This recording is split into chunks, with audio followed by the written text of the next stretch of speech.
to make smartphone videos for business.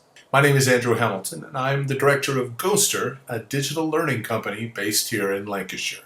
My background is in video production. I went back to university at the end of the 90s and pursued film production. But as technology has changed, the principles that I'm going to run by you today, they haven't changed. From then until now, from standard definition to high definition to 4K, the principles all remain the same. My first gig out of university was to be a director of a media department and a producer of a local television show in Las Vegas, where I'm from.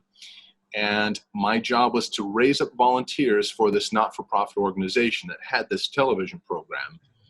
And I not only had to raise them up, but I also had to teach them how to operate cameras, how to edit, how to do all of the aspects of putting together a television show. Why I say all that is these principles are universal and they can be passed on to just about anybody. Anybody that has an interest to learn them can learn these things. So let's go ahead and get into it with the learning outcome that we'll talk about. Here are the 6 things that I would hope that you could come away with today. As I say, we'll try to move through this as quickly as we possibly can in order to get through it in 2 hours. So I have set as a goal to get through the interview section at the very end, which is a bonus section, but to date I have not been able to do that, and this is my fourth session running through Zoom on this, and I still am about 2 hours and 20 minutes to get through this session. I still have not done it in 2 hours. So that being said, I want to be mindful, I want to be respectful of your time. So if you feel that you've got to duck out at noon when this is scheduled to be over, please feel free to do so. Please don't feel awkward or anything else. I completely understand. But if you would like to hang around and go through it, I'm here to present the whole of the course, all these 7 principles. I'll present the whole of the course for you, for whoever is willing to stay and go through that final session. So here are the things I'd like to see come out of the course. I'd like to see you discover valuable uses of video for business. In this case, many of you are not-for-profit or public sector, so it still works the same. I would also like to see you apply some appropriate video styles to connect and engage with your audience. This is the good thing about a course like this, is you are trying to attract attention, hold attention, engage, and then get them to engage with your final call to action, which we'll talk about in a minute. I'd like to see you attract audience attention, like I said, by making the most of existing kit and crew. Meaning this, if it's just you and you don't have any kit and you don't have any crew, I'd like for you to be able to make a good video, just you, just who you are. That's what I'd like. And then we're going to do this by going through identifying and applying 7 principles, those universal principles that I mentioned to you. And hopefully we'll see a transformation in your testimonials by kind of learning how to direct a video interview, which is in the bonus section of the slides that you should have. And speaking to Allison from Together in Active Future, she mentioned that we will have a final deck that we'll send over. That's the final edited version for this 2-hour session that you'll have access to. So it'll be a bit more updated than what I'm running, than what you have now. Excuse me. So we'll get those to you. So you will have those techniques.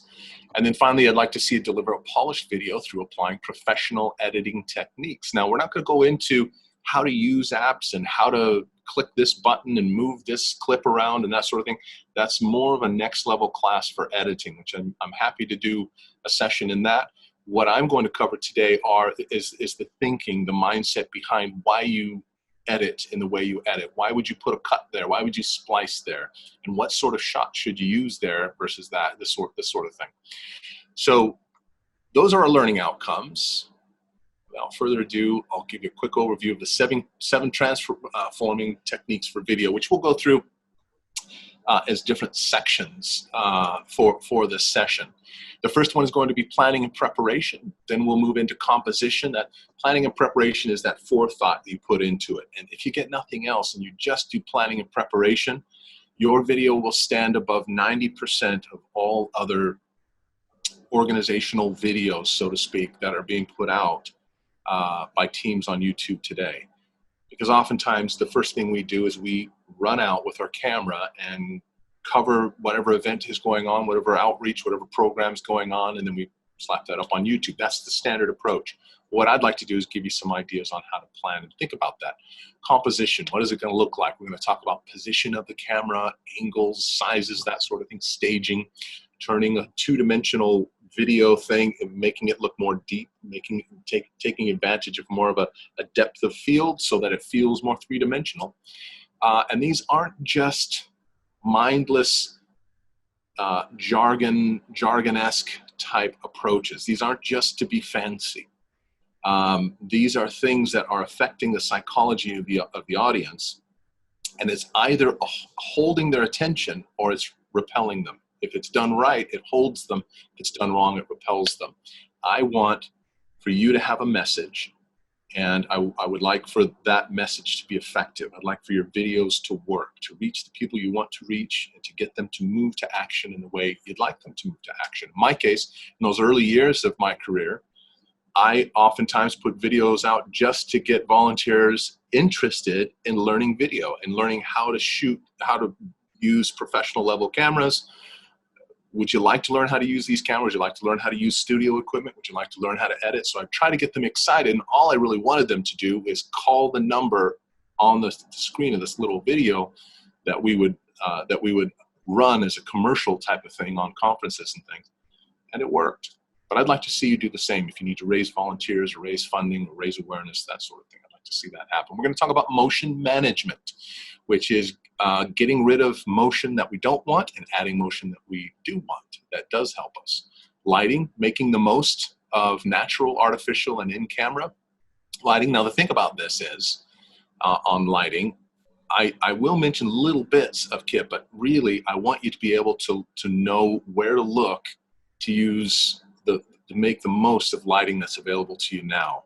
And even then, that's something that can set your videos apart. So we'll talk about audio recording a little bit. Won't go too in depth in that. As I say, that's a whole different source, a whole different course in itself. But we'll also talk about editing techniques, and then included in the slides is a bonus section. But more than likely, we probably won't be going into that. So let's talk about the first technique, planning and preparation.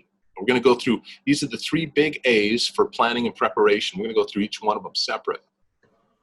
The very first thing I'd like for you to do is sit down and think about the audience. Who are you going to reach with this video? Now, the thing about this is, well, we'll go into that separate before I actually expound on that a little bit. The second A is achieve. What is your purpose? What is it that you want to achieve with this video? And then the third thing was, what is the approach that you're going to use? What are you going to, what's the look of the video? What is the approach you're going to take in order to reach that audience with that and achieve that purpose? So the 3 A's are all tied together in the planning and preparation stage. So let's tackle audience first. Who are you reaching? So let's see, we'll start at the top of the list. We've got, let's see, Stephen and Karen are here. Why don't we start at the top? Cheryl, can I ask you a question? If I wanted to raise a volunteer, or I wanted to reach my mother-in-law who's in her 70s as a volunteer for something I was doing, and I wanted to reach my son who's 15 to be a volunteer in a program that I was running, would I use the same message for both people? No. No. Can you tell me maybe why that wouldn't work? Because I suppose you would attract them in different ways. The older person might be more attracted by, you know, a social interaction, whereas perhaps a younger person would be attracted by something a bit cool and a bit more flashy. I don't know. Yeah. Yeah, no, well said. Perfect, perfect. That's exactly right. So I know it sounds very discriminatory, but if any of you have had any exposure to marketing, which I suspect you most likely have, you know that marketing is nothing but discriminatory. That is all marketing is discriminatory. It's finding out who is out there and who you're trying to reach.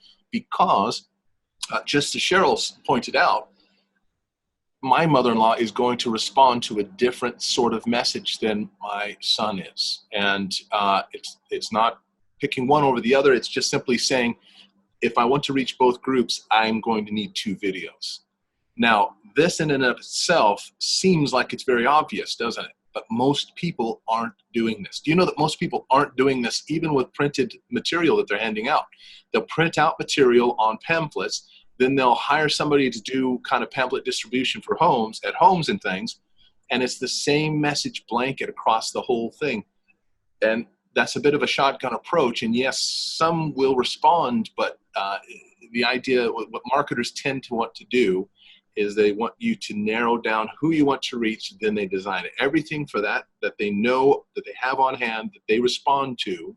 And today we have so much available to us in terms of analytics, so we know what they're responding to. We know what my mother-in-law, they know what that age group is responding to and clicking on, and they know what marketers will know what my son is clicking on. And so you gear everything else out. What are they attracted to? Social status, income, these are all factors. The education level, what their vocation might be. The big thing that you'll want to think about, and this is your whole audience, every audience member that you're trying to reach is going to have a pain point. And this is what I always try to say. When I was a manager of the training department at the Chamber, one of the things that I tried in my team when I was teaching them to send out email, I'm letting you in on a little bit of behind the scenes stuff so you know you're being manipulated if you ever got one of our emails. I don't think you did, though. You're on the other side of the M6. But when we sent out emails, I always explained to them in the subject line, put how this course meets a pain point. Get the most out of staff, or revitalize your profit margin, or something like that. I mean, a lot of that sounds very jargony, but for these business soft skill courses, I immediately wanted to lead with a pain point. Where are they hurting? Where are they struggling? Our managers are senior management. Do they have middle managers who are great traffic directors, but they don't have managers who are leaders that get buy-in from their individual teams? Well, that's a pain point. So then I would try to condense my message to meet that pain point. Well, this course that I put together, and by this person who's going to be leading it, he will address these points, and he will show you how to get those managers into a role of leader, that kind of thing. Hopefully you follow from that. It's a pain point, finding out what the pain point is of your audience, but you can only do that if you know who it is you're trying to reach. I know what the pain points are for my mother-in-law, and I know what the pain points are for my son. They both have pain points, but they're completely different. So that's the thing to think about when it comes to who you're trying to reach. Then what are you trying to achieve? And again, I keep harping on this issue, but I do want it to sink in. By virtue of the fact that you take 10 minutes before you shoot your video and just give thought as to what you want to do and who you want to reach, it's going to set your video, even if you use the same old techniques, but you think about who it's going to and how you're going to position it, that sort of thing, will make a huge difference. So think about what you want to do with your video, because this is why you're doing it, and this is why you're putting it out there. Is it going to inform someone? Now, that's the easy one. I would say that's kind of the lazy one, if I could point that out. And I hope I'm not stepping on any toes, because I've put out plenty of informing videos. But really, informing is kind of a lazy thing. Well, there you go. You slap it out there, and you hope that they get from it what you wanted them to get from it. But really, they didn't. You just sort of slapped information out there, and nobody knows what to do with it. But is it going to inform? If it's going to inform, the lower right-hand box, is there a clear call to action? Will it educate? If it's going to educate, is there a call to action? Is it going to solicit funds, seek donations, raise volunteers? Will it entertain? Will it market? All of these things. Raise awareness. Is there a clear call to action? Does the viewer know what to do? Visit our website, that sort of thing. The thing I want to say about this, a clear call to action, putting that into your video, telling them where to go, what to do, is huge. Charities seem to lead the way in this. For whatever reason, they're the ones that were less bashful about telling people or asking people what to do. But then it caught on, at least in America anyways. It caught on to the commercial sector, and then they started saying, pick up the phone and call today, and that's a call to action. But it didn't exist before charities started to say things like, for the price of a cup of coffee, you can change the life of one of these, that sort of thing. And they saw a huge uptake in engagement and in action. And then the Twitter principle, again, it was charities that figured this out, at least to my understanding. They started actively putting please retweet in their tweets. And they saw a 70% uptick in engagement by just telling people or asking people, please retweet or please RT.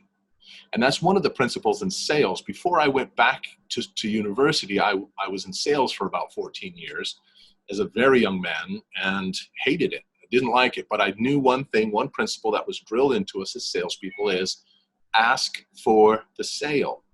The salesperson that asks for the sale will always be superior in numbers and effectiveness to the salesperson that does not ask for the sale. It wasn't my style to kind of manipulate and twist. I didn't like that feel. I just didn't feel good at the end of the day. So I moved on from that field. But the fact remains true. Those that ask for the sale are the ones that tend to get the sale over those that do not ask. And what I'd like for you to do is not to be pushy, but make sure there's a clear call to action, a direction of what you'd like them to do and where you'd like them to go. And then the final A is your approach. Are you going to have the documentary style, or are you going to go with a cinematic style? So documentary style, we'll go after these separately, again, as we did with the other point. The documentary style is one you're probably most familiar with. Have you seen videos that where you see things that are happening and then it cuts to a person who's giving a testimonial and then back to the things that are happening, and then a person who's giving an interview or answering a question? Have you seen those types of videos? Because that's a documentary style. That's not really a narrative. It's not a story. It's documentary, and it's the most popular. It's the easiest to do. It's difficult to have collaboration because oftentimes it's stuff on the fly, but it does require preparation just as the cinematic one does. Probably not quite as much though. And there's a little thing you put together called a shot list. I don't know that we go into that too much here, but I will talk a little bit about what you'll need to put down in your plan. The cinematic style is, we're going to see an example of a cinematic style for a not-for-profit organization that was incredibly successful with regards to audience attention, audience interaction. Whether or not it's spelled out greater involvement, I'm going to let you have a look at that in a moment. But the cinematic style is more of a story style, and that would require a script. A person walks up to a counter, asks to register for a course. The person behind the counter, and then you sort of write a script out for action, dialogue, and then you'll need to find people that can carry this out or reenact this for you on camera, and you use shots and you edit it together. And we do see these. We see these in television commercials. But it requires people that can pull this off fairly well. It's a bit more complicated, but if it's done right, it's very effective, and oftentimes can be more effective than the documentary style. And I think anymore, just because of its rarity, it can be more effective than the documentary style. But this also requires planning and a shot list. And what we're going to do is look at what types of shots you'll need to tell a story.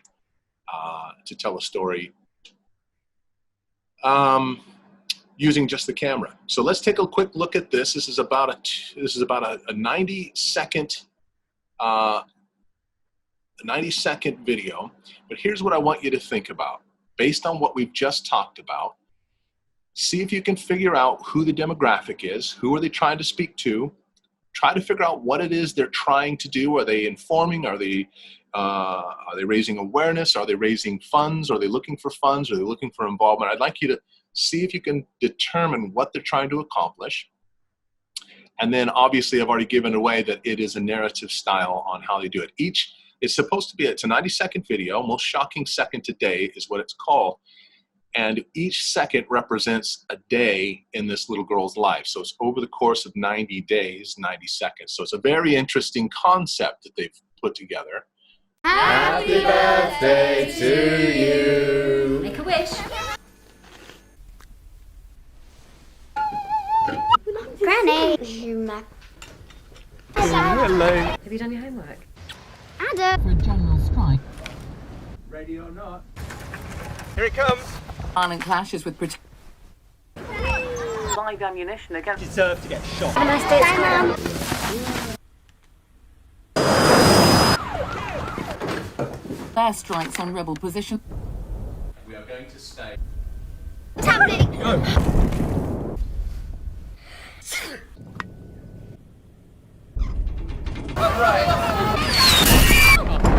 Heavy fighting in Richmond. Dad, where are we? Rebel forces advance.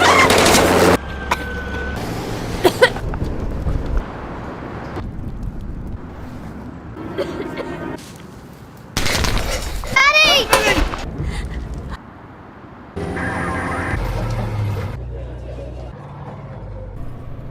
Happy birthday to you. Make a wish, darling.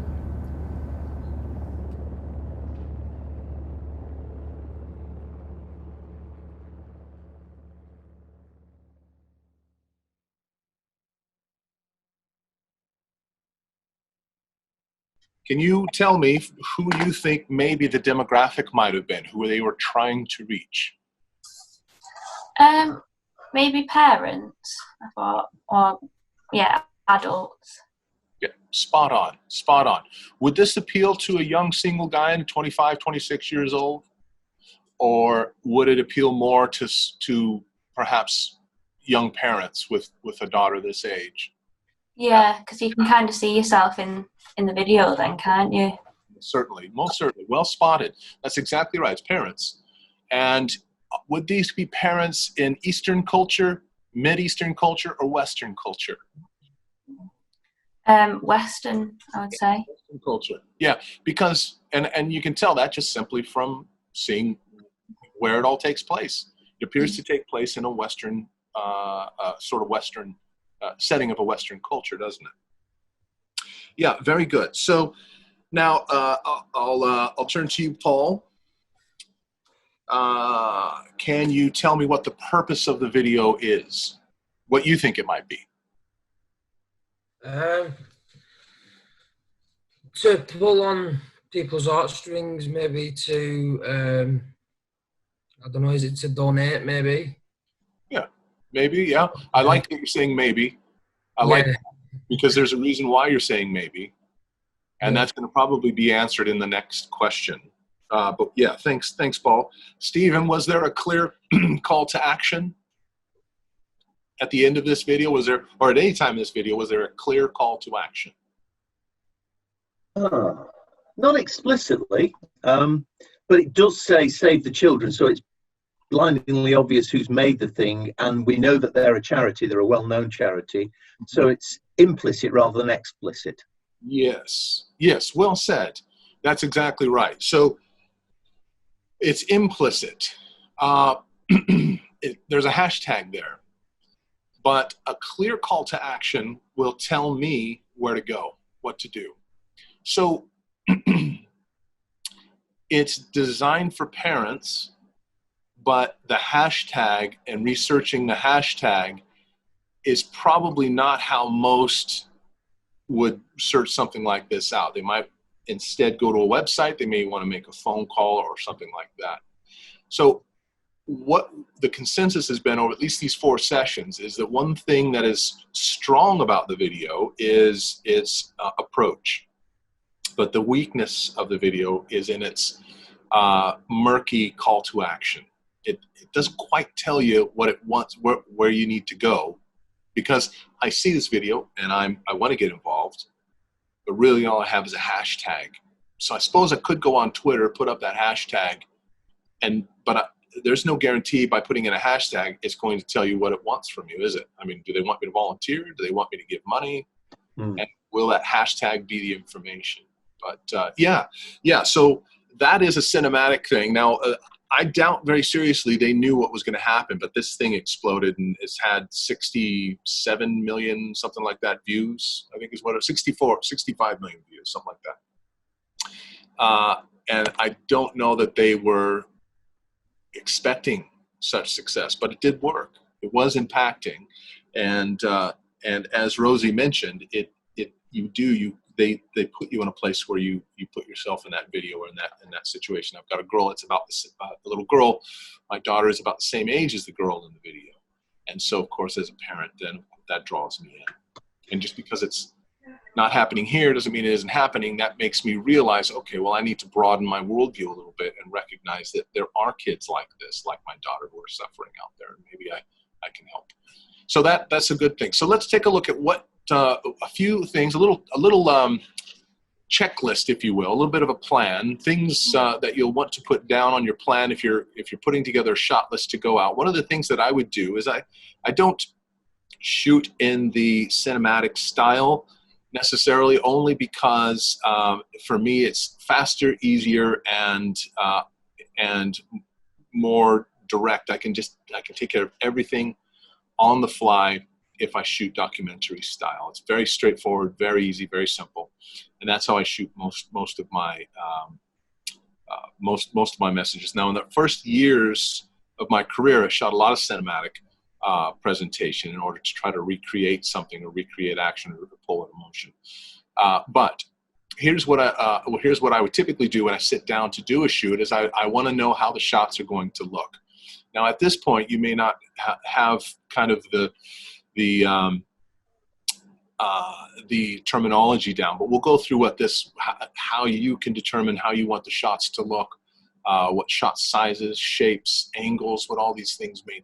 The location of the shot, that I want to put down. Where am I going to go to shoot it? Is it inside or outside? Who's the subject of that shot? Is it going to be a bunch of people on a football field? And if so, I need to put that on my shot list. I need some close-up shots of the soccer ball. Of the football. I need some close-up shots of that, and I need a close-up of a little boy or a little girl or whatever it is kicking that ball. So that will be restaged. I'll just do that cinematic style. I'll restage that shot. But see, I've thought about it up front. This is what I want in my shot. And then while that's going on in the background, I'm going to have the coach foreground telling me about how they reach out. So I'll have the interview there, and then I'll put that coach in a position where I can see things in the background that are going on that he's doing or his team is taking care of.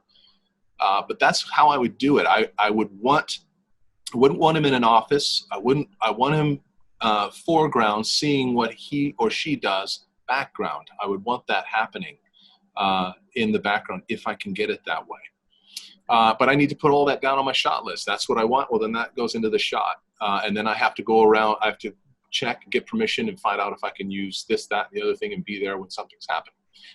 And then questions for the interview. Make sure that all the questions that you want to ask are in the interview. Although I'm not going into that section today, always when you're doing an interview, ask them to rephrase your question back in their answer. So how did you get involved with Together an Active Future? Right? That's your question. Well, I got involved with Together an Active Future back in, you know what I mean? So now you've phrased the question into the answer, and it really takes the other person doing that for you. Then you've got a self-contained bite that even if you took that little chunk, you can do anything with it you want. But if you don't have it in the answer, they may not know exactly what's going on. So I make sure that the questions are all put down, and then I put little notes in there on how to get what I want from those questions, and then the time and date of when that shot is going to take place. Right. Enough of me talking on and on and on. Let's do something on an individual basis here. Everything has to be individual, unfortunately, at the moment. But here's what I'd like you to do for this little section. I'd like you to take a few minutes and write a one-sentence idea for a video for your organization or your department, whatever the objectives are. But I want you to take the sentence that's here on your screen, and I'd like for you to fill in the blank. This video will be made to reach blank, that's your audience, with the goal of achieving blank, that's your purpose. And then what I'd also like you to think about is a call to action. So if you look in the second box there to your right, what style are you going to shoot it in? Are you going to be very ambitious and try a cinematic style? If you have access to a number of volunteers, you might be able to pull off a cinematic style. What's your purpose? What do you want to do? Be careful of the inform one. That's all I'm going to say. But maybe you do want to inform. But be careful of that one because that's kind of the default fallback. And it's very hard if you're informing people to gauge whether or not it did inform them unless you have a call to action. And it's very hard if it's just there to inform. It's very hard to get them to move. I'd also like you to think, as we mentioned, the audience, and then also think location. Is this going to be inside or is it going to be outside? So if you'll take a few minutes, go through those for me, and then I will pick on one of you to tell me what you came up with. So I put you on the spot. Karen, would you like to share with us what your project, a little bit about your project, please, based on this? Okay, well, my video will be made to reach the local audience in this area with the goal of achieving volunteers for the house where I work. The style is documentary. The purpose would be persuasion, to get people to want to come here and volunteer. The audience demographic will be local, probably mature people, and the location will be inside the house. Okay, so you're going to shoot your video, you're going to do an interior video, and right, that's brilliant. Thank you so much for that, Karen. So now, the purpose of this, number one, is just to give you practice at giving thought to what it is you want to do and to give you just a bit of a roadmap or a plan on how to do that. But really, the more practical purpose is if you keep this project that you've all worked through in mind as we go through this, as we talk about shots and sizes and locations and making most of lighting and all of these sorts of things, in your mind, you can be putting all the puzzle pieces together so that at the end of this session, you have a video ready to put to paper and a video ready to go out and to begin shooting, which to me is, that's a win. Makes it a bit more effective. So let's look at technique. So that's technique number one, planning. Technique number two now is compositions. It's how you composition of the shot. These composition principles that we'll talk about, camera placement, framing the shot, these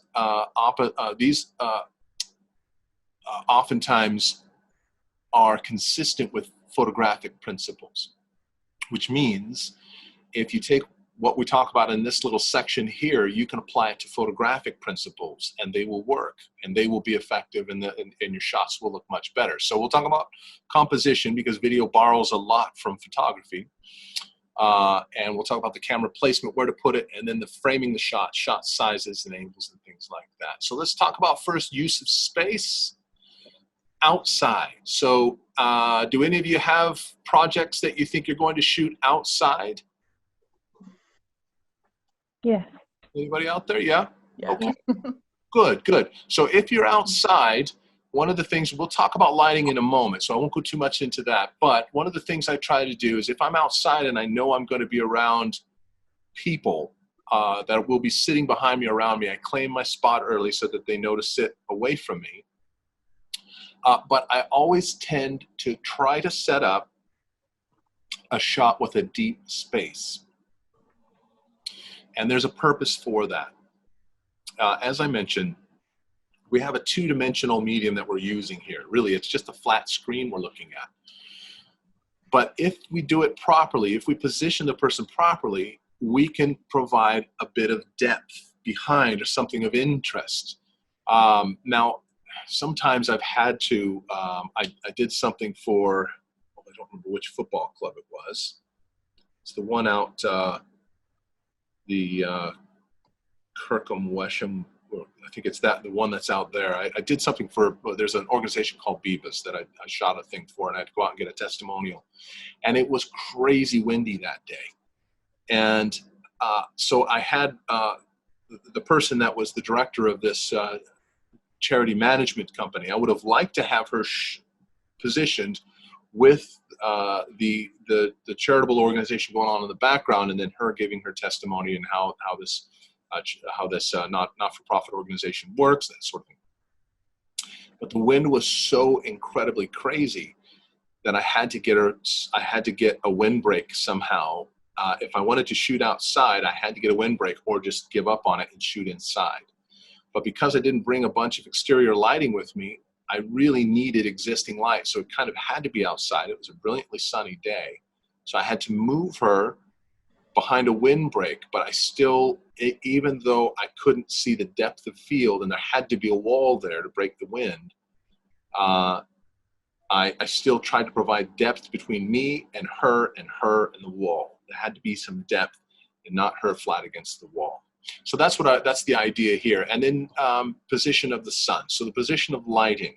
So I'm going to pick on you, Cheryl, on this one. So we want the sun to be 45 degrees to the subject, right? So that it shines at an angle.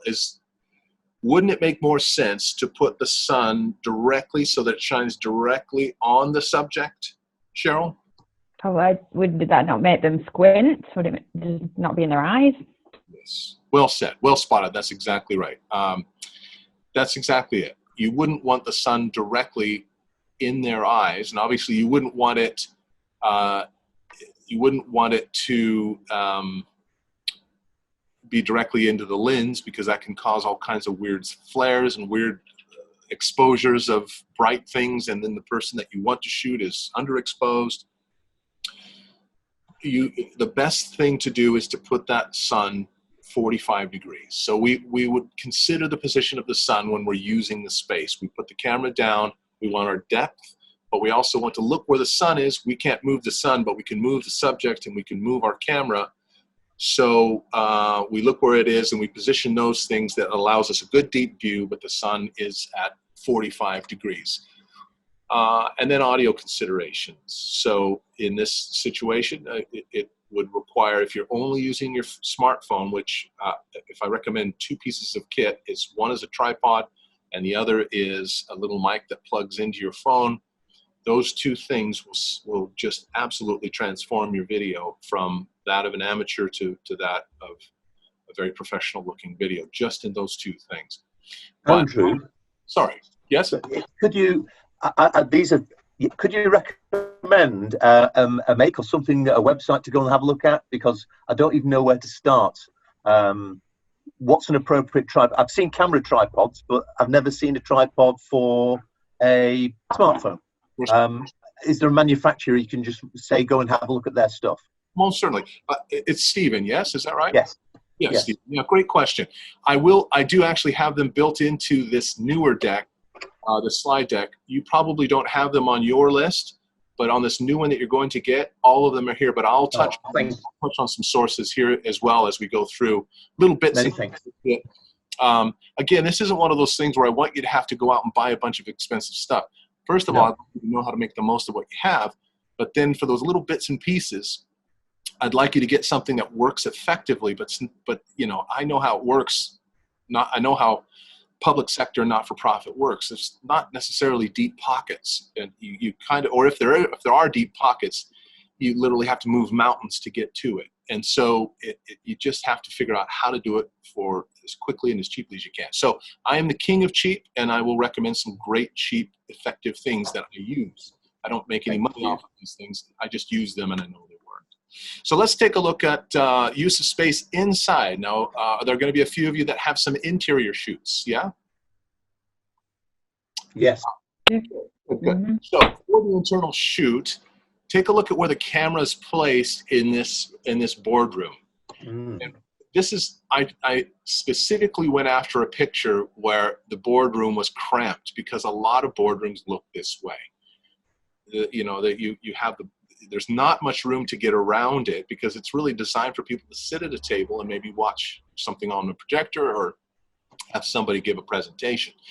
It's not designed to have cameras and things around it, so it makes it very, very tough. But look where I put the camera in this shot. I always, always, always, even in the square room or a rectangle room, the very, very first place I make a beeline for is the corner. I always shoot corner to corner because you get the greatest depth in a very stuffy room. You get the greatest depth from the corner shooting to the corner. And then what I would do if I have my subject somewhere or a group of subjects, I would put them in between me and that corner. Then that provides some depth between me and the subject and more depth between the subject and the background, which I'm going to keep harping on because if that sinks in, you're going to love the way your videos look because there's just going to be something more interesting about them. But really, what I'm trying to do is pass on the importance of getting someone's attention, holding their attention, and getting their engagement with your video. And this is how you do it. You make the most of the space that you're allowed. So you set up in the corner of a room and make sure you still have a deep space for the lens. Never, ever, ever against a wall if you can avoid it. In some cases, I had a little tiny room. I just shot something, where was I? Derby. I'd go down to Derby and shoot a testimonial for a client. And it was a little tiny square office and there was just nothing. I mean, even shooting from the corner, I felt like I was right on top of her. And so I just thought, I don't know how to provide any sort of interesting shot in this room. So what I did is I took her and I put her next to the window so that half of the frame was the window, the other half was her. And then I set, and yes, I would have liked more depth behind her and the wall, but at least with the window there, it does give us a sense of 3 dimension. They can look out that window. Andrew, sorry to interrupt. We've just had Kevin join us into the waiting room. Can I admit him in? Yep, please do. I'm sorry, who is that coming in? Kevin Carter. All right. Yeah, he messaged me. He couldn't find the email and forgot the time, so he's... Oh, brilliant. Brilliant.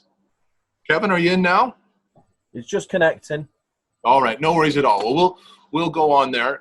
So that's the idea, and always in these situations are audio considerations, which we'll talk about in a minute. So that is use of space. Now let's talk about angles a little bit. Now, the thing about angles, shot sizes, and even motion and movement, the thing that I want to emphasize on these different, on a few of these different points for this particular section or principle, is that you and I are shooting at an angle and we're just thinking, well, it looks kind of cool that way. But what's happening on the other end is, marketers have figured this out, that depending on what shot size you use, whether close-up or a full shot or whatever that might be, depending on what angle you use, whether low angle, high angle, overhead, or standard, you're going to convey an emotional or a psychological response from the audience member. It just happens. And it sounds very fresh air. I get it. It sounds very airy-fairy, that type of thing. But the truth of it is happening. And marketing agencies in America, we nickname it Madison Avenue. Madison Avenue in America, they are spending billions and probably making trillions for companies all around the world based on a lot of these principles, photographic principles and video principles. They get that these things communicate and elicit a response emotionally or psychologically from their audience, and they use them to their advantage. There's a reason why you and I, for some reason, turn on a McDonald's commercial and think that eating McDonald's, which is absolutely horrible for us, it will make us happy, and it will make it, life is better if you eat that junk food. It's better. Just look at the people smiling and laughing. You can be one of them, that kind of thing. So standard angle, what I would call standard angle, is where I take the camera and I put it right at eye level.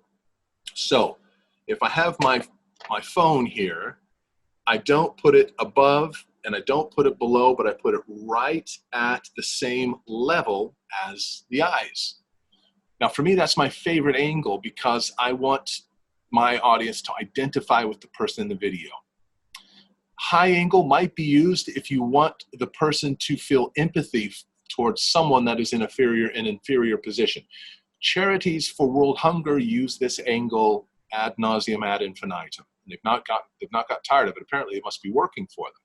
But they will use a high angle of children who are in need, and you are looking down on these children in a paternal or maternal way, and it gets you to think in a different way. That's what they're trying to do, is to get you to think in a different way. Wide angle, that's used mostly in cinematic, that type of shot, man against nature, or whatever that might be. You'll see that in cinematic shots, and they are trying to convey an emotional response in their viewers. And this is every filmmaker. My favorite filmmaker is a guy named Peter Weir, and he's a New Zealander, and he's made some brilliant movies, but his favorite shot is to show a little itty bitty tiny character, Russell Crowe or whoever that might be, and a massive background of nature. And what he's trying to do in his audience is he's trying to get them to recognize how small this character is, and how you need to be rooting for him or her, and how the size of what they're up against, that type of thing. So all of these shots are important. Overhead angle, more conventional, gives you a bird's eye view, if you will. And the let me go back there. Low angle, as I mentioned to you, that's the opposite of the high angle view. So sometimes, now the low angle view has been used throughout history in propaganda films, mostly to communicate to people the superiority or the paternal figure of the cult leader or the leader of the Third Reich or whoever that might be. They're always low angles to communicate a psychology to the viewer that this person is daddy or mommy or whatever that is. They're trying to get you thinking, because these are not angles that you're used to seeing. You might have been used to seeing them as a child with your parents, and so it's bringing up or evoking these sorts of things, and there's an effort, a conscious effort to do that. And then eye line. Now the most important one here is going to be the one that we're looking at now. So this eye line on the left is called off axis. So I'd like to remember you. I'd like you to remember that, if you would, because I'm going to come back and ask you about this. That's off axis. So you'll see this in testimonials. You'll see this in interviews. And you might wonder to yourself, how did this ever become the thing where they look off camera, not into the camera?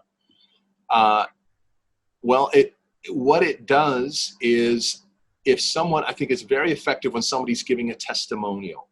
If a salesman comes to my door, looks me in the face, and gives me a testimonial for his or her product, I might be a bit reticent to accept that testimonial in view of potential bias. But when it's somebody else giving a testimonial and they're looking off axis, they're not looking into the lens as though appealing for something. They're looking off axis as if they're having a conversation with someone else. I'll be probably more inclined to feel like I'm just in the middle of a conversation they're having with someone else about how great this service is, this product is. So it's a very effective, the off-axis look, just off the center of lens. It's very effective in terms of testimonial or expert interviews and that sort of thing. The one on the right is called a POV, or point of view. That's where he's looking directly into the camera. And I would use this for a call to action. I would use this for an appeal to you, a direct appeal, where somebody is directly asking me to do something, or I want to ask the audience to do something, or whatever that is. I would have my subject look directly into lens. If I'm interviewing, or I want them to tell me what's going on in the background, or whatever that is, I'd have them look directly into lens, and this is like news style, typical documentary style, with a presenter. Shot sizes. The one on the left is a full shot. The one on the right is a medium shot. The one on the left is basically the way that you would compose that shot is you would have the very top of the frame just above the head and the bottom of the frame just below the feet, showing just a sliver of floor and a sliver of headroom. That's all you're trying to do when you're trying to compose a full shot. Typically what we tend to do, the natural thing is to move the head down to where it's more towards the middle of the frame, and we cut off maybe at the knees. The other thing to do is we zoom all the way out and we show this little itty bitty tiny person and this giant statue of whatever they're standing next to or whatever, because we want the statue in. But when you go back through family photos and you have all of these shots, what matters more to you in those shots? The coastline of the beach or the people that are standing that you know in the picture? That's what I want you to think about. Which of the two are most important? Let's see if we can do this here. There we go. I can actually see you now. Good. I just had a different option there to use. Okay, so that's how I want you to think when it comes down to composing your shot. What do we care about most? What's going on in the background versus who's in the shot?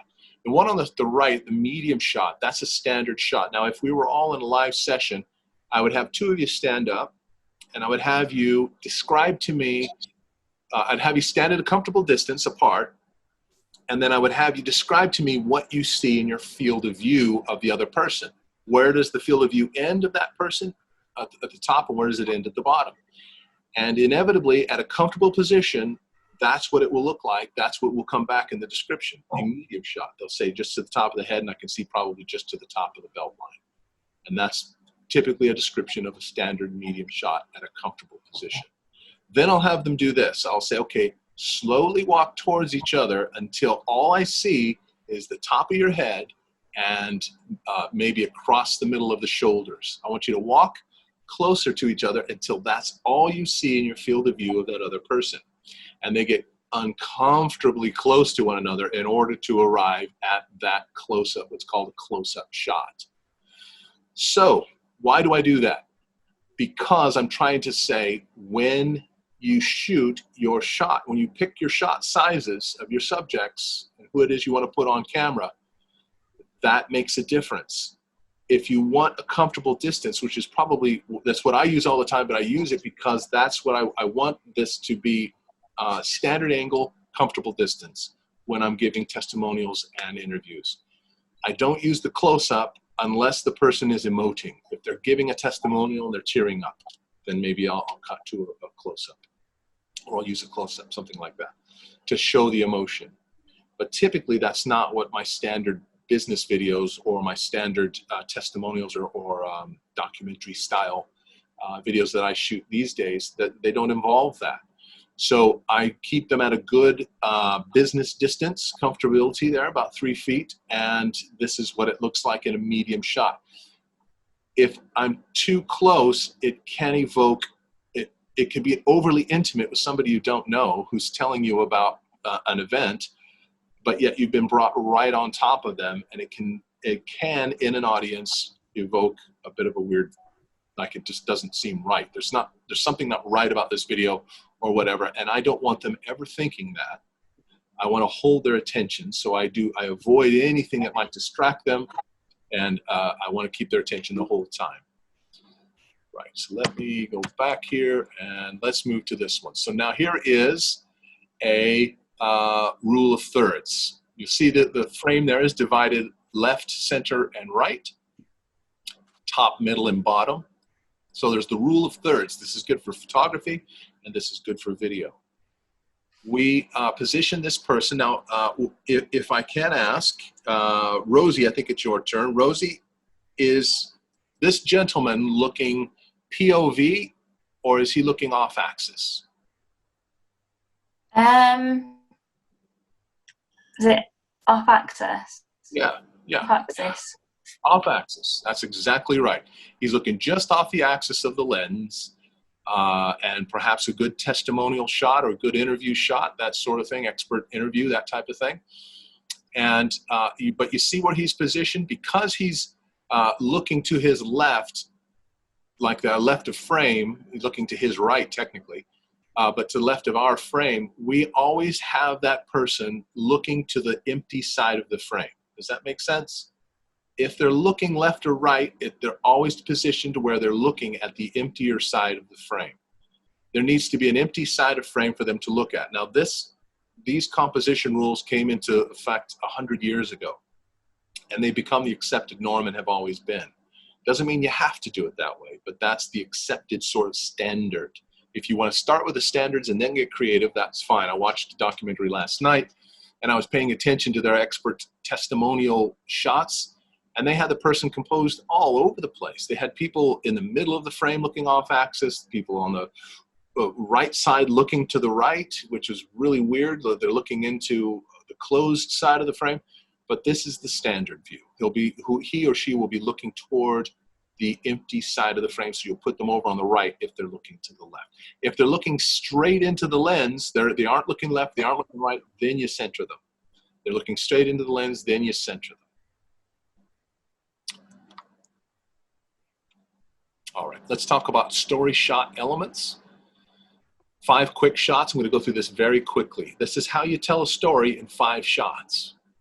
And this is using these angles and things that we've talked about. The first shot that you use is an establishing shot, which is a wide angle shot, and that tells you the location, where you are. It takes the audience and puts them in a position to know where it is that this action is taking place. The second shot is an activity or action shot. This shows what's actually happening in that location. The third thing is a descriptive shot, meaning who is it that's doing the action? Who is the person that's actually carrying out the action? And then the purpose shot would be a reverse of that person. If it's another person, then you show the other person. If it's another entity, you show the other entity. But that's a purpose shot. Why are they doing what they're doing? You know where they're doing it. You know what they're doing. You know how they're doing it, but why are they doing it? That's what the purpose shot is. And then finally, the hero identity shot. Who's the main focus? Who will be the person that gives the call to action? Who is it all about? That sort of thing. Who's the hero of your video? Those are the 5 shots. It's a very simple thing. Here's an example of one I shot at the Chamber Training Center. So we're there at the Chamber Training Center. What? She's signing somebody in for something. We don't know exactly what yet. And then the third shot is how is it being done? Well, it's being done by our assistant, Isma, and she is signing someone up. We don't know who yet. And then why is she signing up? Because there's a gentleman there at the counter who wants to go on a course. And then who is this about? This is about Isma, the hero. This is how, and then it could be the other way around. You might make it about the older gentleman signing up for training, being the hero, and you sort of reverse these around. But this is a 5-shot exercise. And for time's sake, we're going to take a break, but for time's sake, we're not going to do this exercise just to get through this the best we can. But if you can, think about how you just take a moment to write 5 shots you can do with your phone, still shots that you can do with your phone. And if you want to send them across to me via email, I'd love to see them after. But 5 clear shots telling a story, just a widescreen of your kitchen, a spoon in the pot stirring, cut away to your significant other cooking, why hungry kids or whatever at the table, and then the hero is whoever. You can make the hero about whoever, somebody's birthday or something like that. But you have 5 shots to do, and even if it's that, or if you go outside, you want to use pets or you want to use inanimate objects, you can use. But the idea is to find 5 shots to tell a story in only 5 shots using still images. Now add to that video, motion, add to that audio, and it really becomes effective if you are a deconstructivist and break it down to its smallest part. So let's move into technique number 3, which is staging. And that's also one of those little techniques that it doesn't matter if you're shooting standard definition, high definition, or 4K, or whatever that might be. Staging is one of those things that survives the elements of technology, because you're still dealing with a flat 2D medium and you're still trying to put things together in your shot. that make it feel like it's a deep, deep three-dimensional medium, even though it isn't. Right, so there are 3 depths we're going to talk about: foreground, midground, and background, which demystifies how to do that three-dimensional, how to establish that three-dimensional look. I just would like for you to think in terms of 3 depths: foreground, midground, background, and then maybe set up your shots accordingly where you can use all 3. Because if you do that, that will provide a depth. Now, again, your audience will find your video attractive. They'll find it something they want to watch further. They won't know why, but you will. As a result of all of these things, you will know why they're staying in and they're watching it longer than most do. The second thing we're going to talk about is camera movement, motion management, as I call it. And that's how to control or stabilize and or eliminate movement we don't want. And so with that, I'm gonna pick on you, Kevin, since you're the new guy. Okay. Can you tell me of a type of motion or movement that we might experience that we don't want? Vibration. Yeah, vibration. What can cause that?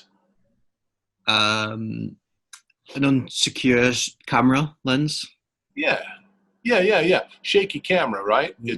It's when, and to be fair, I don't care how advanced someone is in the field of video. If that person quickly whips out their mobile phone to take a video of something, it will still be shaky. Yeah. It will, because it's a matter of physics, and it's a matter of working with physics and against physics in order to get rid of that sort of nasty camera shake. But yeah, exactly right. That is the motion. Now, what might be, and I'll go to you. Well, see, Paul stepped away. So Stephen, if you don't mind me asking you, what's a type of motion or movement you could add to a shot which might generate a bit more interest? Tracking, moving, somebody moving across the shot or into the shot. Or the subject. Yeah, good. The subject provides the motion. The subject approaching, or yeah. So in the scenario where the subject provides the motion, very good. We're going to talk about that in editing in a moment. There are so many movements that are subtle that we're not even aware we're seeing them, because the people that are doing them have figured out how to hide them. Because if they call attention to the motion, if your attention is on the motion of the camera, what have you lost attention in? The call to action, the purpose of the video. Yeah. You're watching the film, not the you're watching the technique. Yeah. There's an example of this. I don't want to pick on anybody, and I don't see anybody from that organization here, but I don't know if you have friends or are affiliated with it.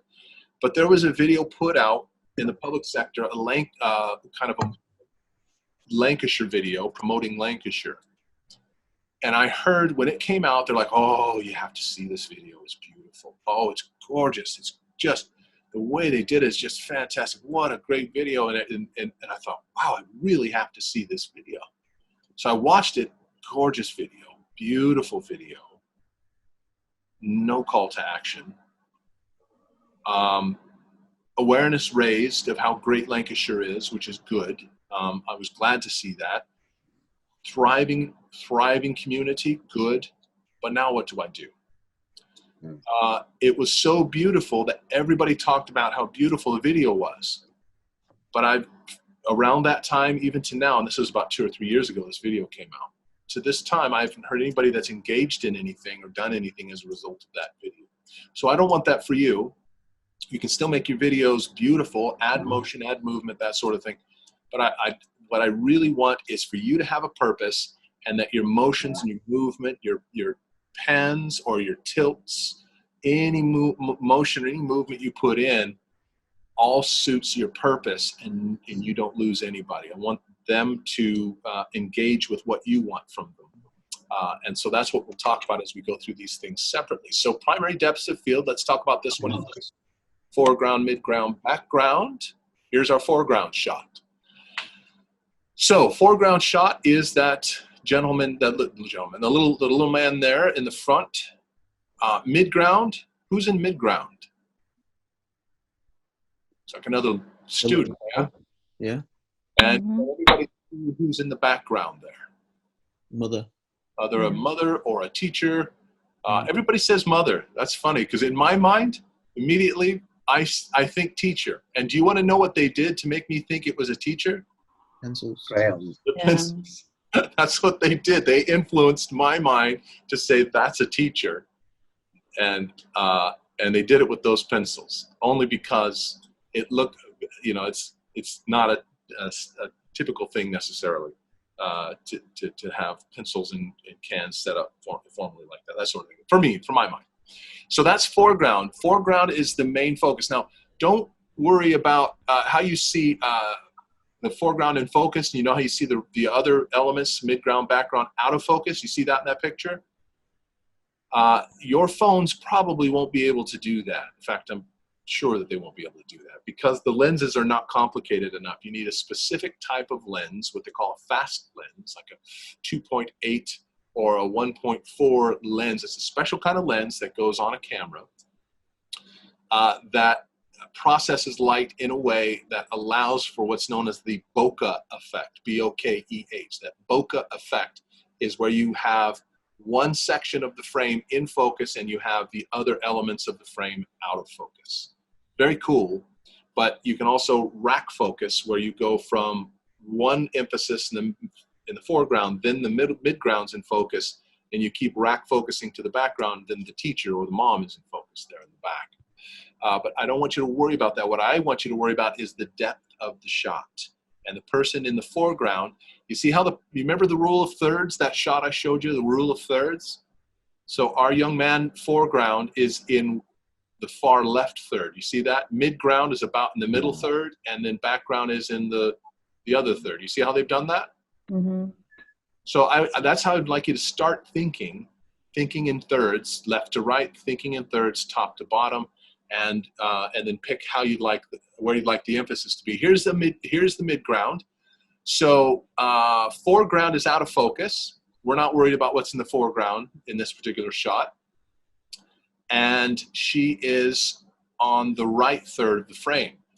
What we're focused on is the midground, and he's in the center of frame. And the background, as you can see, goes all the way back to that wall, which is a window, by the way. Very nice job there, whoever composed that. That's off to the left part of frame. But you see how they've divided that? Foreground, midground, background, and then they've used thirds to make that happen. Well, you can even do the same thing from top to bottom. You can have, I would do, part of my first 5 years in being a producer for this television program is I'd follow a conference speaker around the various spots where he would speak in India and Sri Lanka and Singapore and all over the world. And I would record him, and he would give what we call intros and outros for the show. Bumpers is what we would call them. This is the next segment you're going to see. Wasn't that a great segment? Here's what we're going to talk about next. And then, so now that you've seen these 3 segments, and then he would do his thing at the end. But all these things that I'd shoot with him, I would shoot in various locations to make it more interesting. And in order to do that, in one case, we were standing in a jungle, which is just outside of Singapore. It has like this jungle just outside the city, which is really bizarre. But we're in this jungle, and I took a leaf, and I put the leaf just here to the side of the frame where my hand is. And then I had him about where I am, and then I had the background of kind of the deep jungle behind him. But what I did is, I didn't have to put that thing in the foreground. I didn't have to put a little leaf there in the foreground, but I wanted to, because I was trying to pull off this little midground, put him in the midground and do the setting that way. Here's background. Now here I'm going to now pick on Karen again. Karen, I'd like you to look at that shot. So you see who's in the foreground. This young man. Midground looks like it's laptops, and background looks to be a teacher. Now look to the gentleman's wristwatch and his wrist and his hand. Do you see something there against the very background? Do you see something there, Karen? The computer. Actually, up high that goes to the ceiling. I'm sorry. The ceiling, yeah. Yeah. What do you see between the laptop and the ceiling? There seems to be a line there. What is that? A line? Yeah, you see the line that goes from the top of the laptop to the ceiling? Yeah, the corner of the wall. You just said the magic word. And you know, in 4 sessions, you're the first one. Congratulations, Karen. You're the first one to say the magic word, corner. This photographer understood that when you get into a cramped space, you shoot corner to corner. The only way for him to have corner in his frame is to be shooting from a corner. So he or she knew to make the most of the room by shooting from corner to corner. So, but the background is the teacher in this case, and that's the focus. Your eye tends to go to, because of the framing, it kind of surrounded her with his arm going up and that sort of thing. But that's a shot of background. Now, here's what I'd like you to do. It's time for us to take a little exercise. I want you to take your phone and put it in your selfie mode. Now, what I'd like to do, this is really going to scare some of you, but I'm going to use my computer my camera here to show you what I want. So I'd like for you to do a selfie where you are in the foreground about like this with my head. There's something in the midground, so I would probably move this maybe a little closer. There's something in the midground. Where am I going to go with that? This way, right? About there. Midground's in the center of the frame. And then background is in the, so you see how I'm divided into 3 across? And I've got a close-up, midground, and then background. You see how I've done that? Yeah. You can do that using your phone. Just get yourself in a selfie shot, put something midground, and then make sure you have something background. Don't worry, all of our houses look exactly the same, so don't worry about showing that. But whatever you want to, whatever you're comfortable showing, just if you'll take a couple of minutes to go ahead and give me a framed shot across the side from left to right, using thirds, midground, foreground, background. Now, maybe you've got the camera that you're speaking through now. Why don't you position yourself in that way? That's why I'm sliding sideways, trying to achieve that. Yeah. You can come up with something that you can put where we can see midground between you and the background. So the background, I can see books, but you kind of have that. It looks like you're shooting almost at a corner, which is really good.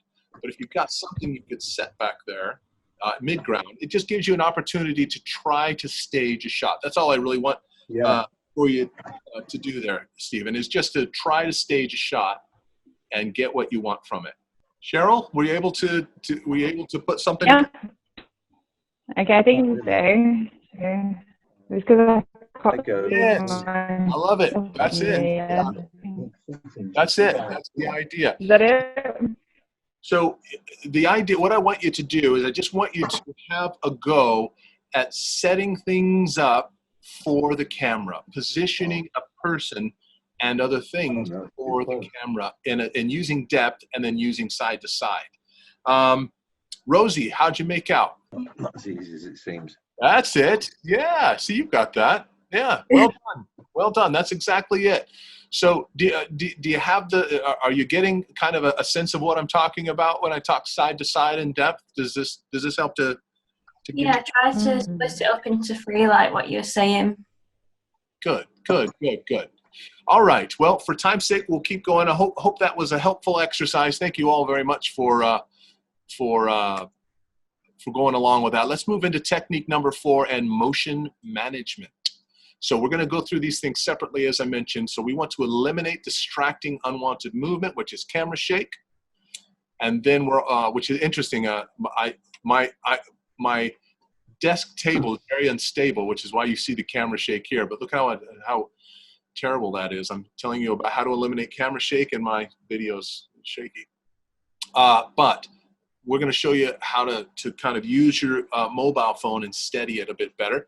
And then also, I'd like for you to generate interest or maintain interest and attention by adding just a bit of subtle motion, just to break it up so it's not a stagnant, frozen shot. And then ultimately, the goal of this is greater engagement and attention. Now, I keep coming back to this. I do keep coming back to this for a reason, because all of these things are to be used to help support your video so that people watch, listen, and engage with what you want them to. And you get rid of those things that tend to make people click off and go off to another video. I don't want them doing that to your videos. I want them to watch them all the way through and hopefully engage with what you'd like. So let's talk about stabilized movement. So there's a few different ways to stabilize movement. Some we can do right out of the box. We don't need any kit. And then other ways are we need a bit of kit, but I've got some suggestions for very inexpensive, nice little bits you can pick up that are really, really cheap. As I said, you are in the presence of royalty. You didn't know that, as I don't speak with the received pronunciation, but indeed I am the king of cheap. Thank you very much. I have found things that work, and I found that I can go too cheap. But we'll talk about a few of those little tools that we can use and that sort of thing as we go on. Right, so let's get into operator stabilization. This is how you can do it handheld. You can do it body stabilized, and then what the motion we're gonna use handheld body stabilized to get rid of the bad movement, and then pan and tilt are going to be the nice little subtle bits of movement that we can add to a video in order to make it interesting or to hold interest. Really what we're trying to do is break it up. We're just trying to keep it fresh. That's a psychological thing. If we get bored fast, which YouTube audiences get bored very fast, even more today than they did long, long ago. If we've learned how to break it up with a bit of movement, a bit of motion, we can stave off boredom and keep them watching. And that's what we want. Obviously, our videos probably don't want to be anything more than 3 minutes. 3 minutes is probably the max. But like the video I showed you earlier, that was about 90 seconds. And but if done right, you can get everything done in 90 seconds, 2 minutes if you like. So here's your handheld option. There's a technique that I don't know if I coined this. If I did, I want to reserve the domain, and I'd like to start getting royalties for it. But it's called the Tyrannosaurus Rex arms. When you're recording video, typically we record it this way. So I did notice, and this is something I probably haven't talked enough about, but in the last session I know I did.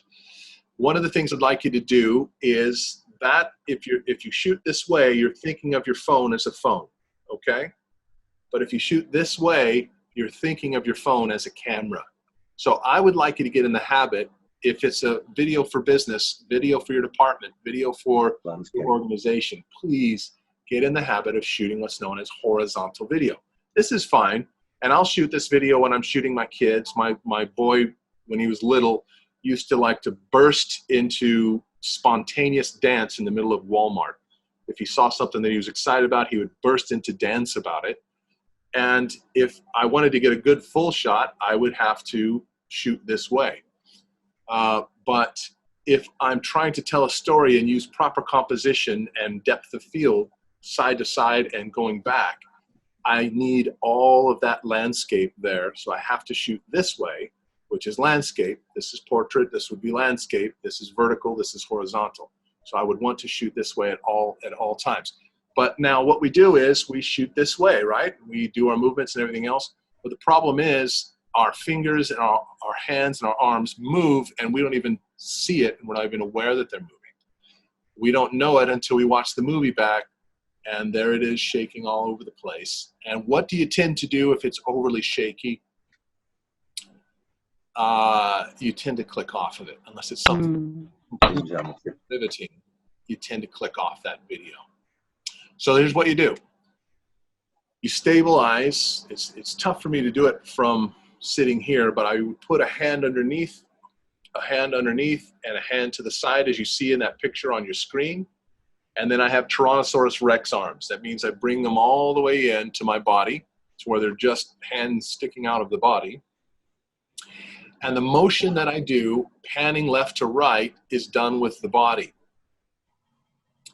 The motion that I have tilting up and tilting down although it's going to be slow because I don't want to make it too fast so people get seasick. But I will do a subtle pan, and I will turn with the body. I won't use my hands. I won't use my arms. Tyrannosaurus Rex arms, something underneath, something to the side, and I turn to the left. You don't need a tripod for this motion. You've just figured out how to get the most stable smartphone shot that you can, and add motion that you want into it to break it up. If you want to slowly slide across camera, right? You want to do a bit of a slide this way, not necessarily a pan, but a slide. You can do that using the Tyrannosaurus Rex arms and the stabilization, because what's happened is you've figured out how to stabilize the lens to where it's not the camera that's moving, it's the entity that it's attached to that's moving. And that becomes a stabilized video. That's why it looks so good on a tripod, because it's not the camera that's moving necessarily, it's the device it's attached to. So it keeps it nice and smooth, nice and equal to the plane, and even. So, moving right along, tripod stabilization. So I've recommended a bit of kit that allows you to do this. This goes back to your question, Stephen, about a stabilization thing. So I have a tripod that I use, very inexpensive tripod. I have a more expensive tripod that I use in studio, but it has to be able to handle a bit more weight for an auto cue and other things that I would need in studio. But if I'm just running around getting quick shots, this one will work just fine. And this one's 20, 30 pound. It's just a very cheap tripod, but it does what I need it to do.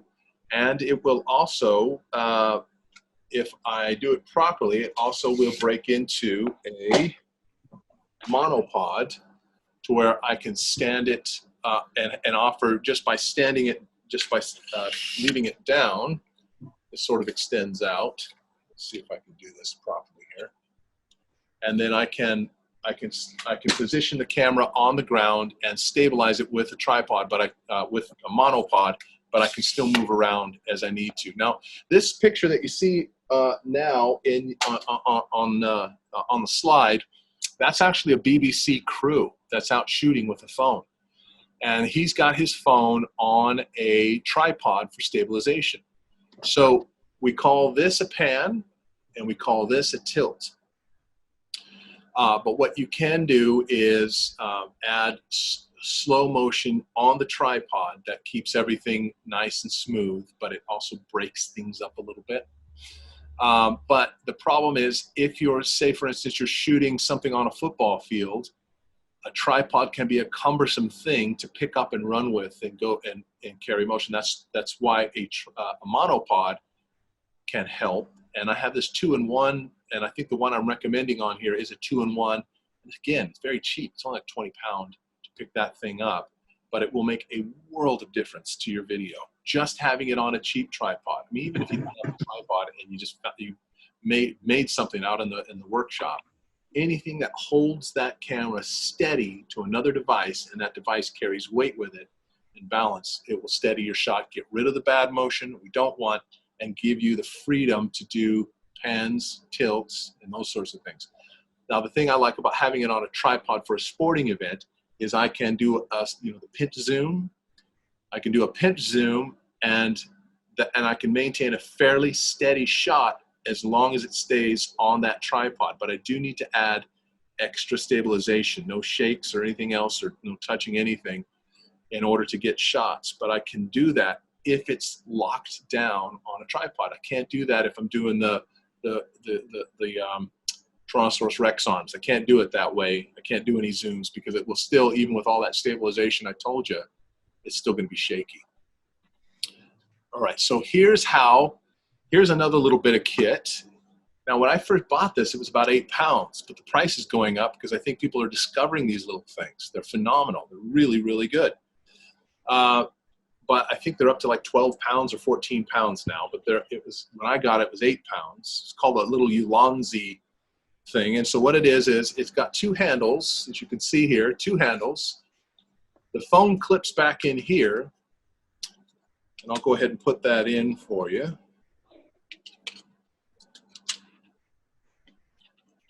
So the phone clips in there, but what this does is, now if I hold it out away from my body, I'm still going to get shake. But if I use this and the Tyrannosaurus Rex arms, you may not look the coolest when you're doing this. I'm just going to warn you, but your videos will look fantastic. Now I have a great stabilization. I don't have to do the funny thing with my arms, and I may be able to get away with a bit of a zoom and a lockdown shot if I need to. But then the other thing that it has, which you can see here, is it has little holes here where I can attach a light to it. I can attach a little mic to it, which I'm not going to recommend that type of mic. I have a different type of mic I'd like to recommend. But I can do different things. And then look at the bottom. It's got a little hole here. And now I can attach my smartphone to a standard everyday tripod. Now, the one I'm recommending to you is not only a 2-in-1 monopod tripod, it also comes with a little clip for a smartphone that goes in. So you may not have to have this unless you're doing run and gun and you don't want to have to carry the tripod around. You'd like to be able to pop this off and run around and get some cool shots of action. But it's a nice little bit of kit, and that's attachment stabilization that does work. So now we're going to do one more exercise here together. So what I'd like you to do is shoot 2 shots. Now, I understand, Stephen, that you don't have a camera, you don't have a smartphone with you, but that's all right. Maybe you can do this on your own if you think about it, as practice. These are just little exercises to get you to practice, to get you to put things into practice that we talk about. So I would like you to take your smartphone, shoot horizontal, walk towards the back wall or away from wherever your computer screen is, then turn around with the video rolling where your computer screen is. I'd like you to do a tilt up, a tilt down, pan right, a pan left. Then walk back to where your computer screen is. Then repeat it doing Tyrannosaurus Rex arms and doing the stabilization at the right and underneath and walking as you need to walk. It takes a bit of practice, but that's what this is for. And I want you to do the same shot, but with self-stabilization. And let's compare them. You can compare them for yourself, and let's see which one's better. So let's take about 5 minutes to try to do a couple shots. Can we do that?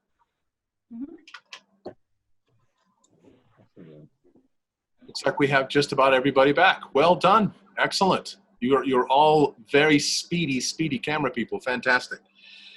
Karen, would you like to volunteer to show us have you got a chance to watch them both? Yeah, they're pretty similar, to be honest. Okay, all right. No problem at all, though. How did the second way didn't feel natural, did it? I couldn't see what I was videoing. So, when your arms are there, you can't really see what you're doing. Yeah. That's the trick, and that's actually a clarity that I probably should have mentioned. So when you bring short arms in close to your body, I should clarify, bring them in as close as you possibly can while you can still see what you're doing, as opposed to bringing them all the way into your body. I should have clarified that. Sorry. So my apologies if any of you have also ran into the same problem. You couldn't see what you're shooting. But the point is that your elbow is attached to the side of your body, and your forearm is leaned against your midsection. So you can extend it further out to see what you're shooting a little bit. But the idea is that your upper arm and your forearm are almost glued to the side of your body. Does that make sense? Mm-hmm. How about anybody else? What are some other observations you've made? Anybody see an improvement to stability in the second shot? To be honest with you, I liked the first shot. So the shot where I was holding it like a normal phone, I like that more because it felt like I was moving with the camera. It was like more natural. Okay. The actual image coming across was like I was walking to the door almost. And then the second shot, it was like it was similar, but it was obviously it felt like it was a camera. If you get what I mean. Yeah. And I'm not sure if I like that just because it was like in a short room. Do you get me? Yeah. And so this is the thing I wanted to mention, is that it most likely didn't feel natural to anyone. Mm-hmm. But in stabilizing smartphone video, it will be a departure from a natural feel to an unnatural feel, but then the unnatural feel will feel normal. That's how you'll begin to shoot stabilized video. If you need it to be stabilized, you'll begin to do that.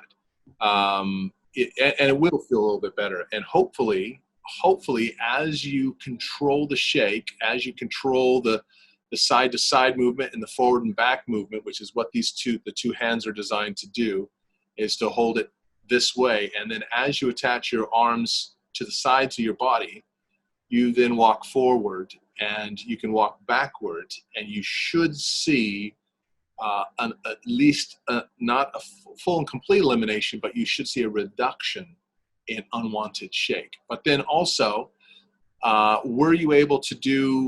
everybody able to do a bit of a pan and a bit of a tilt using kind of the self-stabilized method? Yeah. That felt a lot better doing it like that, to be honest with you. Okay, good. And hopefully you can do that in a subtle manner. You can add it in a subtle manner, and you can add stabilization to your shots without having to have any extra kit. And hopefully that's what we can accomplish through the rest of that. So let's see. I'm going to. Here is the list. That's that Ulanzi rig that I mentioned to you. This is the Ulanzi rig here. And then this tripod I mentioned to you here is that 70-inch tripod. That's sort of a 2-in-1 tripod. But I've got links in this version of the slides, which I'll make sure you have. Should you decide to step out and buy one or two of those, or at least want to take a look at them and see if they're something that you think you'd like to play around with. So I will skip this break. What I'm going to do is go through this next section. We'll take a break at noon. And then if you need to duck out, please don't feel awkward, because I want to be conscious of your time. But if you'd like to stick around, I'll go ahead and proceed to the rest of the material to get through it. But if you do have to take off, I totally understand. So lighting for video, we're not going to spend a lot of time in this. This is just about making the most of lighting, whether it's natural lighting outside or using outside lighting, or artificial lighting indoors using indoor lighting. Now, artificial lighting in a professional sense involves buying extra lights, bringing lights in, and lighting a room using artificial lighting, or making it look like sunlight's coming through the window when in reality that's just a big giant 10K or whatever. But we're not going to go into 3-point lighting and everything else. That's probably that's the full day session. I go into that sort of thing. It's a bit more involved. But for this, I just want you to learn how to make the most of the lighting that's there if you can. So let's start with natural light. I've already covered some of this, so we don't have to spend too much time on this. But I will go ahead and ask Kevin. So actually, Kevin, I don't think you were here, so maybe I won't. Paul. So we would want the sun facing the subject. We don't want them directly facing it, because we mentioned that causes squinting and causes weird sort of raccooning if it's overhead. We want that sun to be 45 degrees to the face of the subject, but not 45 degrees to the. I'll be honest with you. I was just going to say, because of the squinting, obviously, if it's full on. Again, obviously, if it's behind, then you've got it's probably too bright. If it's behind the person, obviously the light can be too bright. That's it. Yeah. Bob on. That's exactly right. Exactly right. If we have the sun facing us and we're the ones on camera and it's 45 degrees to us or facing us, the person on camera is most likely going to be in shade or shadow, and the camera lens on these little phones is going to be drastically scrambling to expose for the sun or something or some other bright object, and that person's going to be too dark. So what we do is, to make the most of the light, to repeat this, we cannot move the sun, and if the sun is our source of light, we can move the subject and we can move our camera. We want that depth of field, as I mentioned in the last time we covered this, but we want that sun at 45 degrees facing the subject. And then we would be, so the sun would be here behind us facing the subject at 45 degrees. So we get all the light from the sun, but we don't necessarily have squinting, and we don't have the raccooning circles under the eyes. And we don't have it facing into the lens, so our lens isn't scrambling to figure out what to expose and what not to expose. That's making the most of sun. Now there's another little kit, little piece of kit, and now you don't even have to buy a kit. Forget about kit. There's something you have in your house that will work to help get the most of sunlight. Now, I was raised in Las Vegas, so we have a little bit more sun than perhaps you experience here, but we have too much sun there. And for there, we're always trying to figure out how to cut it down and how to get, how to get it to look more like it looks here. The great thing about clouds in the sky is they diffuse the sunlight, which is a nice, flattering, clear, smooth light. It's a very nice light. So there's a little something you can do. If you've got a sheet, a pillowcase, a big white sheet of paper, a big white card, anything like that, you can use, you can bounce that off of, bounce light off of that white and use it to fill. So I'm going to do something here. I've got a little light here. I'm not shining it on my face, but do you see the difference between that shot and that shot? That's with no light bounce at all. That's the light bouncing off the wall onto my face. Do you see that? Cheap, isn't it? You've just added two lights. If I wanted to go like this and use it this way, I could position it in such a way that it hits me, but a bit of it hits the wall and I'm getting bounce on this side, but I'm also getting the main key light this way. So maybe you don't have white walls. I see some of you have beautifully painted walls. My wife insists on all walls in the house being painted a beautiful color. So if you don't have a white light, it really only works with white. You can use a sheet, a pillowcase, you can use anything. It doesn't matter what you use, anything white that's big enough to bounce light will work. As long as it's off camera, it doesn't matter what it is. But what I am suggesting, there's a little thing you can buy, and it's about 7 pounds, and on one side is white, and it folds. It's one of these things that folds down into a circle that you can carry around with you. It tucks into a little pouch. On one side it's white, on the other side it's nice shiny. But what happens is you would take this bounce, put it on the opposite side of the subject, so that when the sun is shining down, shining this way, it's going to hit your bounce board and come back and fill the shadows in, and it'll look beautiful. Now you can do that without spending any money. If you have something creative to use, it's just called using a bounce. Or if you have about 8 pounds and you want to pick up one of these little bounce circle things, they're fantastic. They're really helpful. But to give you an idea, let's see if that helps at all. If I do this, is there a discernible difference between this shot and that shot? Yeah. If you focus on my face, I'm not using an external light. I'm just using exterior light coming through the window here, and it's bouncing off of this circle, which you can't see, but it's making a difference. So that's making the most of light outside using a bounce board. That's a nice little trick, a nice little tip, and hopefully it'll work for you. So let's move on to indoors. If you're shooting indoors, existing light. Now here's something interesting. So this is using indoor lights or artificial lights.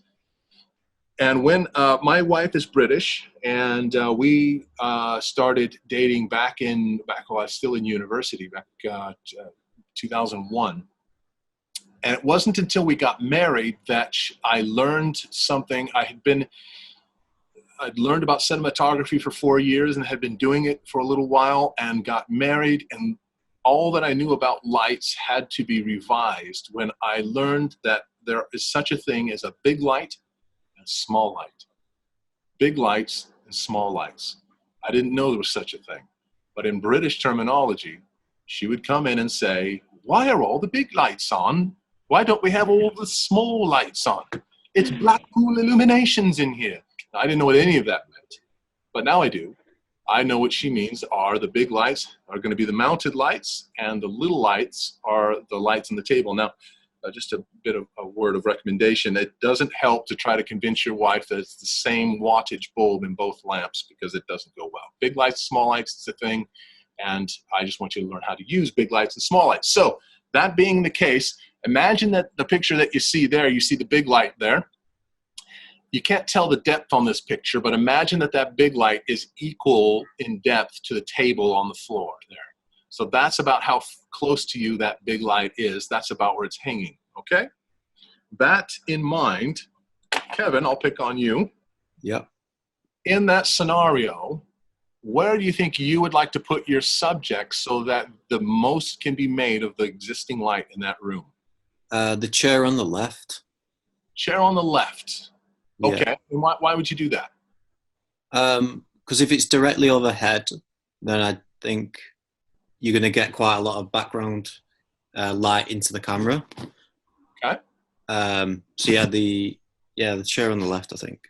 Good. And what else might you get if the light source is directly overhead of the subject? What else would you get? Like shadows around the eyes and Like a raccooning effect. It's not very, very flattering, that one. So yes, well said. Well said. You could use probably any chair in that room and cheat things around to make it work. But the only wrong answer would be the chair on the right, for that reason that you've just mentioned, Kevin.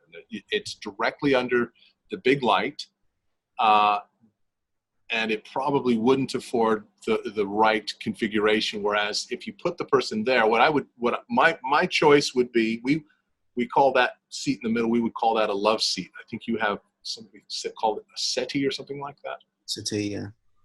Yeah, that's a love seat to us in America. And so I think to the right side of the love seat is where I would want them. That's where I would put them. But again, it could all come down to what looks best.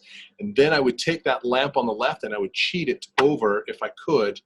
I'd take that table, move it across the couches so it's on the front side of those couches, and then cheat that into the left. So long as it was off camera, I would make use of every bit of light coming from those lamps as I could. Big light being used and the small lamps being used. As long as you give your phone something to work with, it will look better. It's when we plunk them down in the middle of nowhere and we could have just simply moved them 3 feet diagonal and the lighting would have been perfect. I just want you to, from this, to think, how can I make the most of the big lights and small lights in the room? And how can I move them around and how can I cheat them around? Remember, if it's off camera,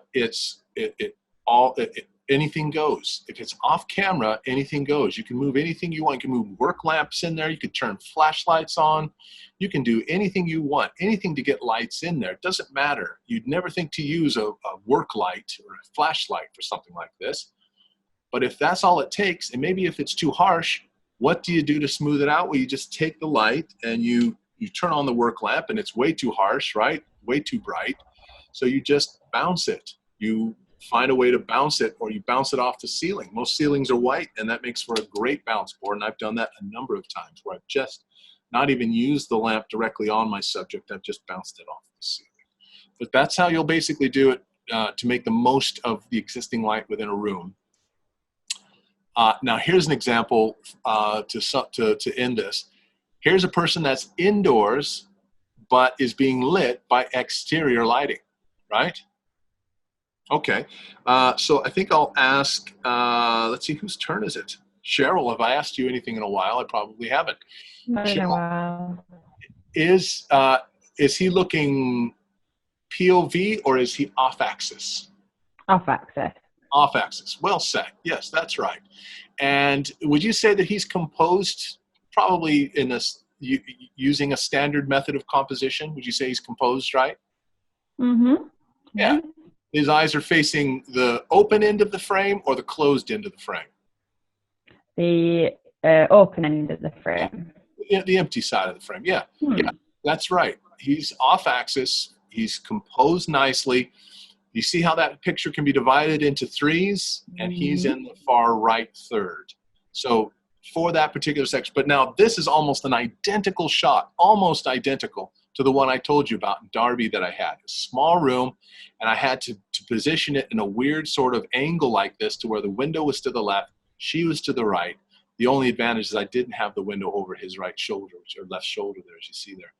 But that's basically making the most of exterior light. Now, here's what I want you to look at. Look at his face. You see how the key light on the left side, it's extra bright on the left side there? On his right side, I should say. Yeah.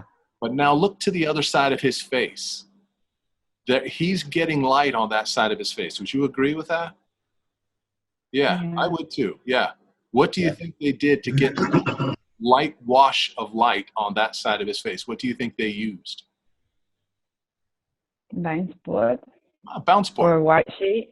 They just used a white sheet, a white board, a styrofoam. They used anything bright white, and it reflected the light, and now he's got a nice little fill on the right side of his face.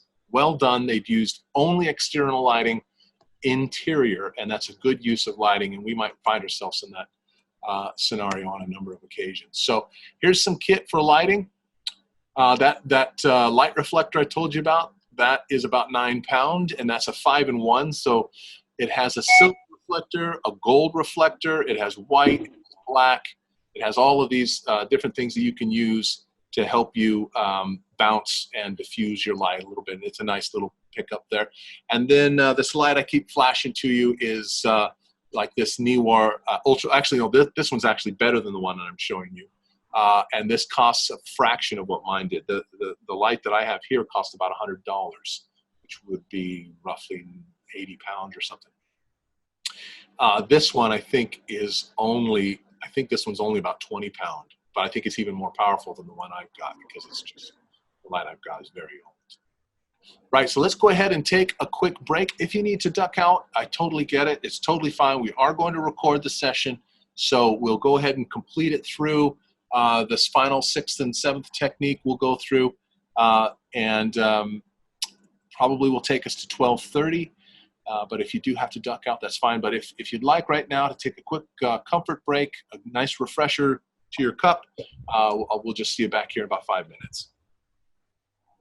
So we'll get through this as quickly as possible. Recording, we don't spend much time in. The bulk of this time remaining will probably be spent in the editing section. And then as I go through each of these, I'll have just kind of a bit of kit to run through. So just a quick word about audio recording with an iPhone. The microphone on an iPhone isn't necessarily the best. So the very best thing that we can do, and the principle I'd like to point out here, is that we just don't watch. We just don't watch what we can't hear. If we're watching a thing and the audio goes bad or the audio goes out, we tend to just click off of it, even if it had very engaging images. If we can't hear it, it's a deal breaker. So the thing is, what I'd like you to be able to do is make the most of where you are with audio now using the phone. Unfortunately, there's no real trick here outside of positioning the person close to the phone. By positioning the phone closer to the person, you might have to take advantage of off-axis shoots where they're on one side here, close, looking off-axis this way to the empty side of the frame, and then you use depth of field, so behind midground and background, to provide the interest, so that when you have the phone right on top of them, they don't fill the whole frame and therefore kind of take away any of the interest of the shot, and that sort of thing. It also allows you an ability to move, stabilize it, and move when you're within close proximity to them. Main thing is always to stay in close proximity to them. If you're shooting outside, maybe a bit of recce is necessary to see if there are any trains going by, or you're near, out here in Lytham, we're really close to BAE, and so we tend to get airplanes going overhead. And so a lot of these things need to be taken into consideration outside. any trains going by, any planes going by, how close to the motorway is it, that sort of thing. And if you're indoors, the thing to take into consideration would be things like air conditioning, phones making noises and beeps and things like that. Like my phone's beeped a couple of times. But we take into consider all of the offending devices interior that we possibly can. So we eliminate the audio we don't want, and we go after the audio we do want by positioning the phone as close as we possibly can. There's not a whole lot of great wisdom there, very obvious stuff. There isn't a whole lot you can do with these microphones apart from just getting them as close to the person as you possibly can.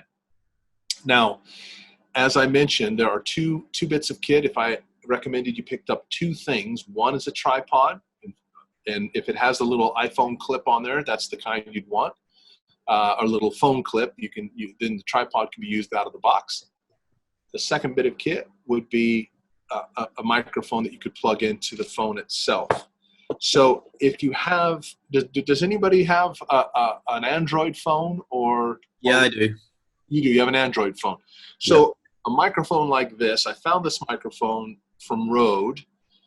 Now, being the king of cheap, unfortunately, I've discovered that you can go too cheap to where it's more expensive to buy cheapest than it is to buy something just a step up. Yeah. So in trying to find the perfect smartphone microphone, I got a lot of really, just blatant ripoffs where they weren't microphones at all. They just simply looked like a microphone and really were just still using the audio from the phone, but there's no way of really knowing it. So this is a phone from Rode, a microphone from Rode that plugs into, out of the box, it plugs into to an Android phone.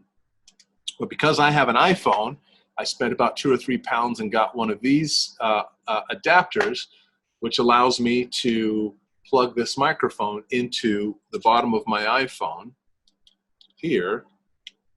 And so now I have a phone and I have a microphone that gives me isolated audio, which is way, way better.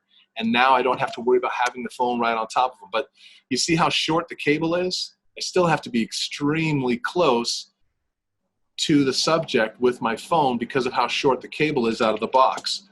Well, I spent another few pounds and got one of these extender cables, which basically allows me to extend this, the cable here, and it plugs into the bottom here. Now I can put them with the length of this. I now can set them similar to what you saw in that BBC video, which I'll show you here. Now I can set them in a position where they're further from me. And that's the main thing that we want to do. That's called a lapel mic, and that's omnidirectional. And the one that I found that works, that isn't necessarily the cheapest, but it is, all the ones cheaper than this didn't seem to work for me. This is the cheapest one I found that works consistently and effectively, and I've used it a number of times, and I really do swear by it. It's by Rode, but I've got that listed on here as kit. Then you have the shotgun type, which is this type. You can get one of these, but again, to get them small enough and cheap enough, they really don't work any better than the iPhone microphone. So you really kind of have to spend a fair amount to get one of these, a little microphone like you see in the picture there, that works on top, with a smartphone that works on top of your little kit. That's worthwhile. And so you can go that route, but I like the audio from the lapel because it takes the mic and puts it right on top of the subject. The shotgun is still recording from a distance and does tend to pick up sounds that I don't want it to pick up. And then the third type of mic we'll just mention here is the podcast type mic, which can plug by USB. It can plug straight into Android, to an Android phone or to a laptop or something like that. And then monitoring the audio. This is the last little bit I'll say about audio is that the Chamber Training Center was based in Blackpool. And I would have a shoot that was out in Burnley. Now I realize Burnley isn't far from where you are, but from Blackpool it's quite a haul. So I would go out and shoot an interview in Burnley. I could in a hurry, throw all the kit back in my car, rush back to Blackpool, only to find out that it didn't come out on audio. Now, when you're using one of these external mics that's plugged into the iPhone, you can't monitor audio on the fly unless you have a separate headphone jack in your phone. And usually it doesn't work that way. Usually don't allow for that, which means you can't monitor audio while it's happening. What you have to do is shoot the video, then play the video back, listen to what you recorded to make sure it came through okay, and then if it did, then you're on your way.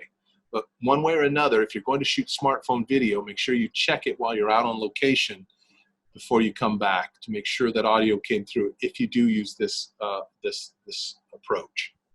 Now, if you're just using the camera phone, the camera microphone, or the phone microphone or smartphone microphone, probably don't have to worry about that because you can monitor that audio as it's going in. So here's a quick list of what I've been talking about. This is the lav mic for Android. It's called Rode Smart Lav. And then that's the little adapter that I had to use for my phone because I have an iPhone. And then there's an extension lead there that allows for you to have that space. Those are both made by Boya, B-O-Y-A. All right, this is our final section here. And this is editing to engage. As I say, these 5 principles, we'll go through them very quickly.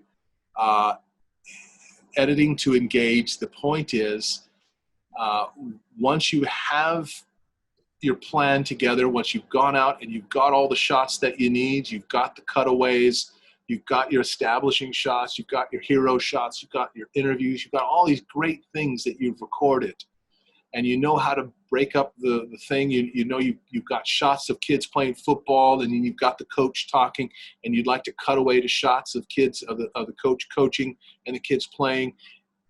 So you've got all those shots because you put them into your shot list, you put them into your plan, you've got it all. Now you've got to put it together. So here are the 5 principles that you would follow in order to put together a successful edit that doesn't distract or detract from your message, so that at the very end of this whole thing, you get engagement and you've maintained them all the way through.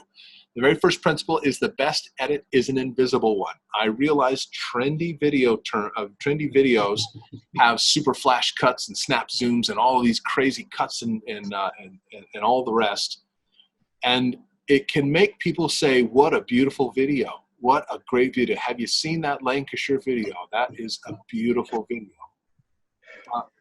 What's happened is the flashy style of the video production has overshadowed the message of the video itself, which is why I've never been a fan of these really big, flashy, technique-laden videos.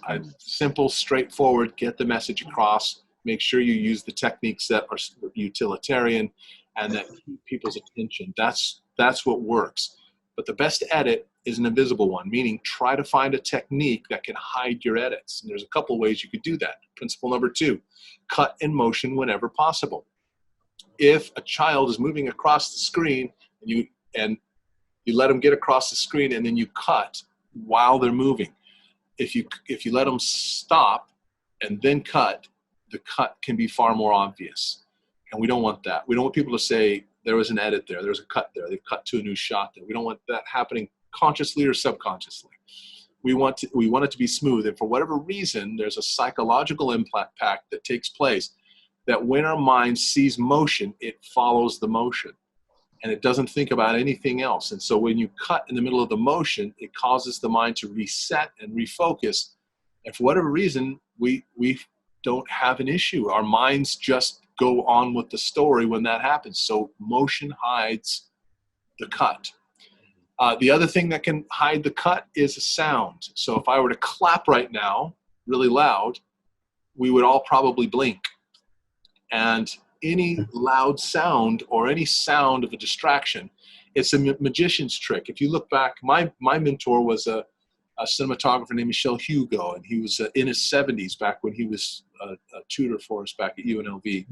But he's a Frenchman, Parisian, and he comes from the old Hollywood days in the 60s and the 70s. So a lot of the movies that he shot were from those years.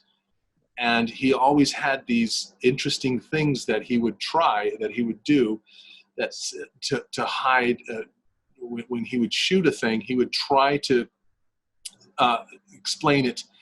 He was a magician, and most of the great cinematographers were magicians, and they learned how to use sleight of hand, smoke and mirrors, to distract their audience while they're doing the rest of the things over here. Editing is much the same way, like a magician.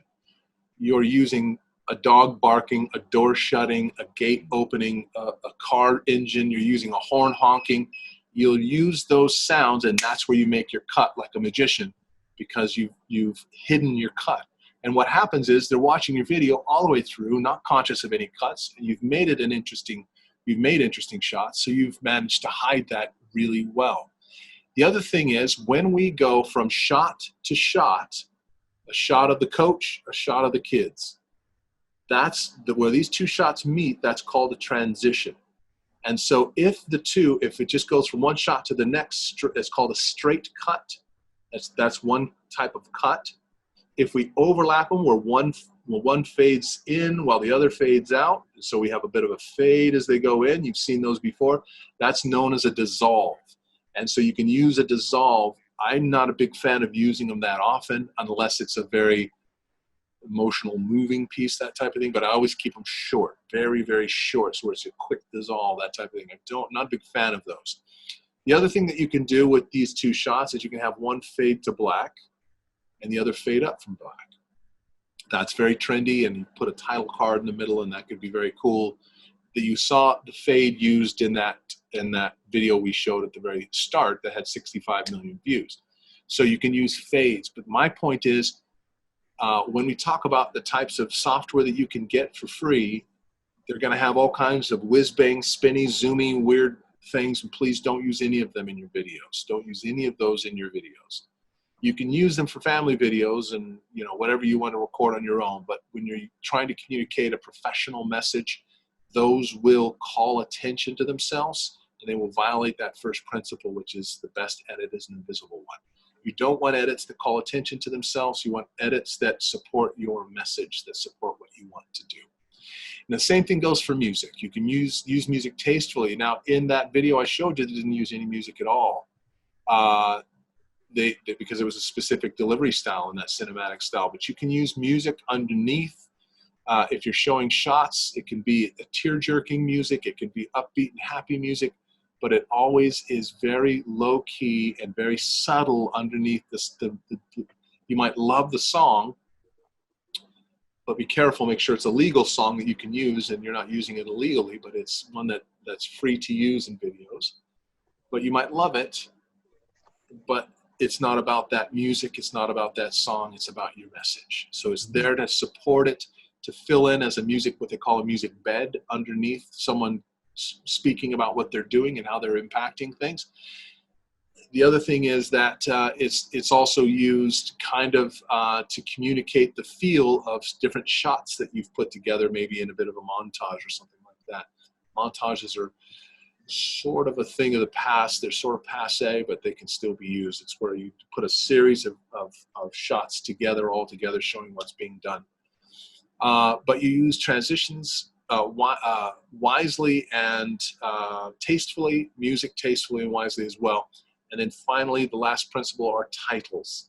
So titles, that's any text that's going to go on the screen, just simple principles. When you get this software, you're going to discover that you can do crazy, wild titles that have motion or that are extruded and look like they're 3D titles. They might be chrome looking or shiny, flashy, or different colors, and you'll be tempted to use them. Don't use them. No. Can anybody tell me why you wouldn't want to use a flashy title in your video? Tacky. It wouldn't look right, would it? It just looked tacky. It would look tacky. Brilliant. That's exactly. Distracting as well. Be distracting. Yeah. Well said. It would. You don't. What I'm trying to tell you to do is, I'm trying to tell you to make a video where all the video techniques hide in the background and everything you want done with that video is pushed forward. That's what I want. And so use these titles tastefully. You won't see these weird, crazy, flashy, weird titles used in professional videos. You won't see them used by marketers. No. Typically you won't, because the marketers are being paid on the effectiveness of that project. And if that project doesn't sell widgets, they've blown it and they won't get hired back. So they have to make sure it sells widgets. So they take all the distraction out of the way and make it flow smooth. And I'd like you to do the same, or try to do the same. Right, that being said, with those 5 principles, here are the functions that you need for an editing app to accomplish for you.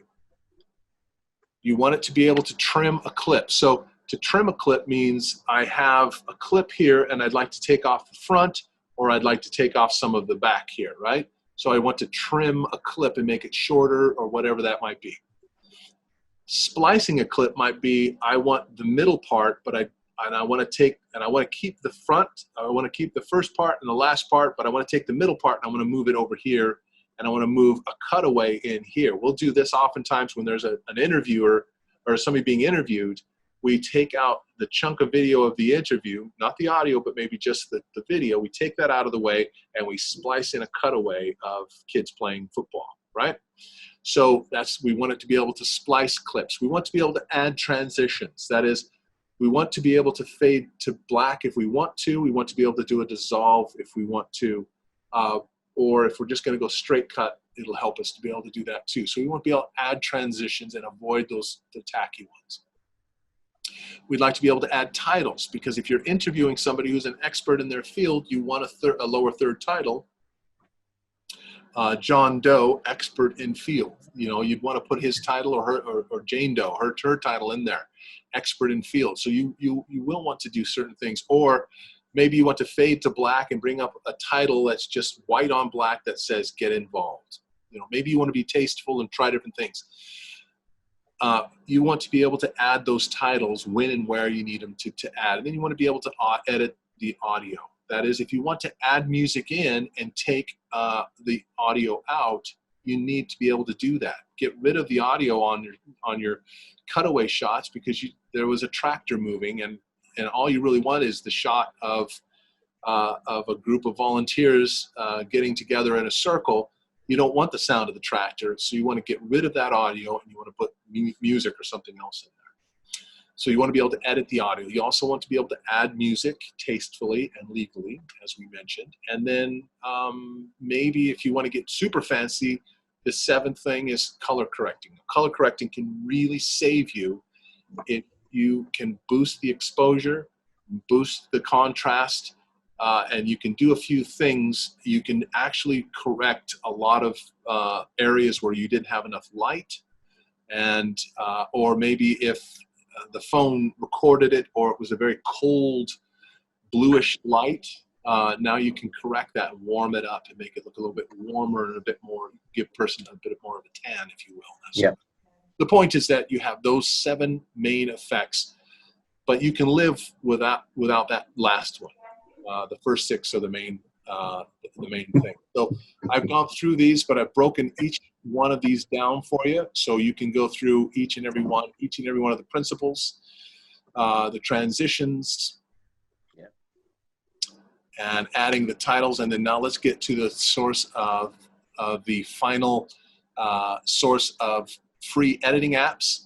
So if you're going to edit on your phone, which I don't recommend, but if you do really want to edit on your phone in the field, then iPhone, the best one for iPhone is iMovie, made by Apple, native to Apple's platform. And it works the best, and it's the most stable for an iPhone. If you have an Android, the one that I found that's free, that does all the things I told you, that's Prism Live. And I don't know if you've seen that, but it's let's see if I've got... let's see if I've got yeah, here we go. Can you see that pyramid, the black pyramid there? There we go. Yep. It's that to the right is to the left there is iMovie, which is what that will look like. Prism is that triangle there. But that I do recommend that you edit on your home. If you've got a laptop or something else, it's just better, it's easier, and it's faster. It's less fiddly. It's very fiddly to edit on an iPhone, edit on a smartphone. But if you have to, there are tools out there to do. So if you would like to edit on your laptop or your home computer or something like that, or your office computer, I've put in some free apps in there: Horizon, OpenShot, Blender, Shotcut, Lightworks, and then I put YouTube Editor in there, but really YouTube Editor only lets you trim clips. You can only take away. You used to be able to do a lot of things on it, but you also can add music, I think, but you can't really edit audio. It's really weird. It's weird and clunky, but they got rid of their old editing platform where you can actually do a lot of things, but you can't splice. So you can't put a shot in the middle. You can't do much of anything with it, but you can do very minor things. If all you need to do is trim the front, trim the back, drop some music in there, the YouTube Editor might work just fine for you. But that's everything there for the free side of things for editing apps. And all of those I screened to make sure that you could do the principles that I needed you to do. Those 7 principles, they all should allow you to do that out of the box, free. You might have to deal with ads and all of those annoying things, but they will get it done. So we'll end with this slide, smartphone readiness. I'd like you to think of your iPhone as a camera, or your smartphone as a camera when you're out shooting with it, as I mentioned to open, but it is still a phone and you use it for lots of things. I use mine for podcasts. I use mine for music. I use it for photos. I use it for documents. I use it for just about everything. And as a phone. In fact, I barely even use it for a phone. But what can happen is I can fill it up, and I need to go in there and purge files on a regular basis so that when I'm going from Blackpool to Burnley, I don't get all the way out there and realize I don't have any space to record this video on. I don't want that to happen to me. Position horizontally, I just want to keep drilling that home. If you're going to shoot home videos, you can shoot that like that all day long. But if you're going to shoot something where you can use the depth of field and the thirds principle, I do recommend positioning horizontally. The third thing on the checklist there is to avoid zooming if you can, unless it's a lockdown shot, but you would only, you would really try to avoid zooming at all costs if you can on smartphones, because the stabilization is terrible, even using Kit. And then you can ignore that fourth point. Auto stabilizer now on newer phones is always on. In the early smartphone days, you used to have a little feature. You had to turn that on. You don't have to worry about that now. And then also you're using your phone for talking all the time, which means you have your hands all over the lens of your camera, which you normally wouldn't have with a camera. But because this is a phone and you're using it all the time to do things on, you're touching your lens all the time. So make sure that you clean your lens on a regular basis, always before a shoot. And then finally have your battery fully charged. I didn't put this on your kit list, but for me, my iPhone battery is terrible. It just drains immediately. So I bought one of these additional kind of batteries that locks into it and doubles the battery life. But that's another thing, that you don't want to get all the way out to a shoot in a remote area only to find out that you have no space and that your battery's about to die. And you especially when you start hooking things up to it, it will really start to drain it. So with that, let me go ahead and forward through. This is going to be the bonus section that's there about how to guide someone through an interview, which I'll leave that with you. I think that is in your notes now, but it'll be in the final selection. But wanted to say thank you very much for your time. If you do have any questions, I'd be happy to take those now. And my contact information is there, or you can call Mike at the chamber, and he can get in touch with me, or you can email me, whatever it is. If I didn't go into an area that you specifically wanted more information on, please do feel free to reach out to either Mike or myself, and I'll be happy to walk you through that information and point you to as many resources as I possibly can. Thank you. Thank you very much. Thank you. That was really helpful. Yeah. Well, good. I'm glad to hear that. It's kind of like what's the word? Motivational in a way that like makes me want to like go out and create a video now for Blokes United. Good. Yeah. Well, that's great feedback. Thank you for that. Good. Glad to hear that. I hope it does. I just want you to know that what you have in your hand is an amazing tool. It can do amazing things. And then if you try a few little tweaks to how you're doing it now, you might really be able to draw in a greater audience and really accomplish some good things, I'm hoping. Mm-hmm. Yeah. Yeah. Really helpful. You need to get a phone now, Steve. I'm notorious. I'm the only one that doesn't have a smartphone, but my colleague does, and between us we shoot the films. Okay. Well, that's I'm sort of talking to school kids. That's my job. Well, of course, my job's kind of stopped unless I find an alternative way to talk to school kids. So I immediately said we need to go online. We need to be making films. We need to be live shooting online, doing Zoom sessions, things like that. So this is really helpful. Oh, good. Well, go and have a look at our early films. Well, that was the other thing. If you do videos, you've got my email. I did a session, a full day session over in Lancashire. We've got it's Active Lancashire is what it's called here. And I did a full day session for them. And I just circled back about a few months ago, 2 or 3 months ago. I went back just to see what they're doing. And their videos are brilliant. I know that's an indirect self-praise, but it isn't. It's not me at all. They have just really stepped their game up. They've really done an amazing job with their videos. Yeah. And I know that people are looking at what they're doing over there, and they really are starting to look good, and they know what they're doing differently, but nobody else picked up on that. So if you do have good videos, please keep me in the loop. I say all this to say I'd like to get them out there and brag on your videos. I won't take credit for them. I'll give you all the credit, but I'd like to brag on just what a great job you're doing with your videos. But it also helps to get the word out on LinkedIn. I've got about 2,800 contacts, almost all business in the area. So maybe I can help you to get the word out about whatever project you're doing. And okay. Yeah. Put the video out there and get it going. Thank you. Yeah. Thank you very much, Andrew. Very interesting. I think everyone, including myself, is going to take away a few interesting tips there and put them into use. Thank you for joining us, everyone.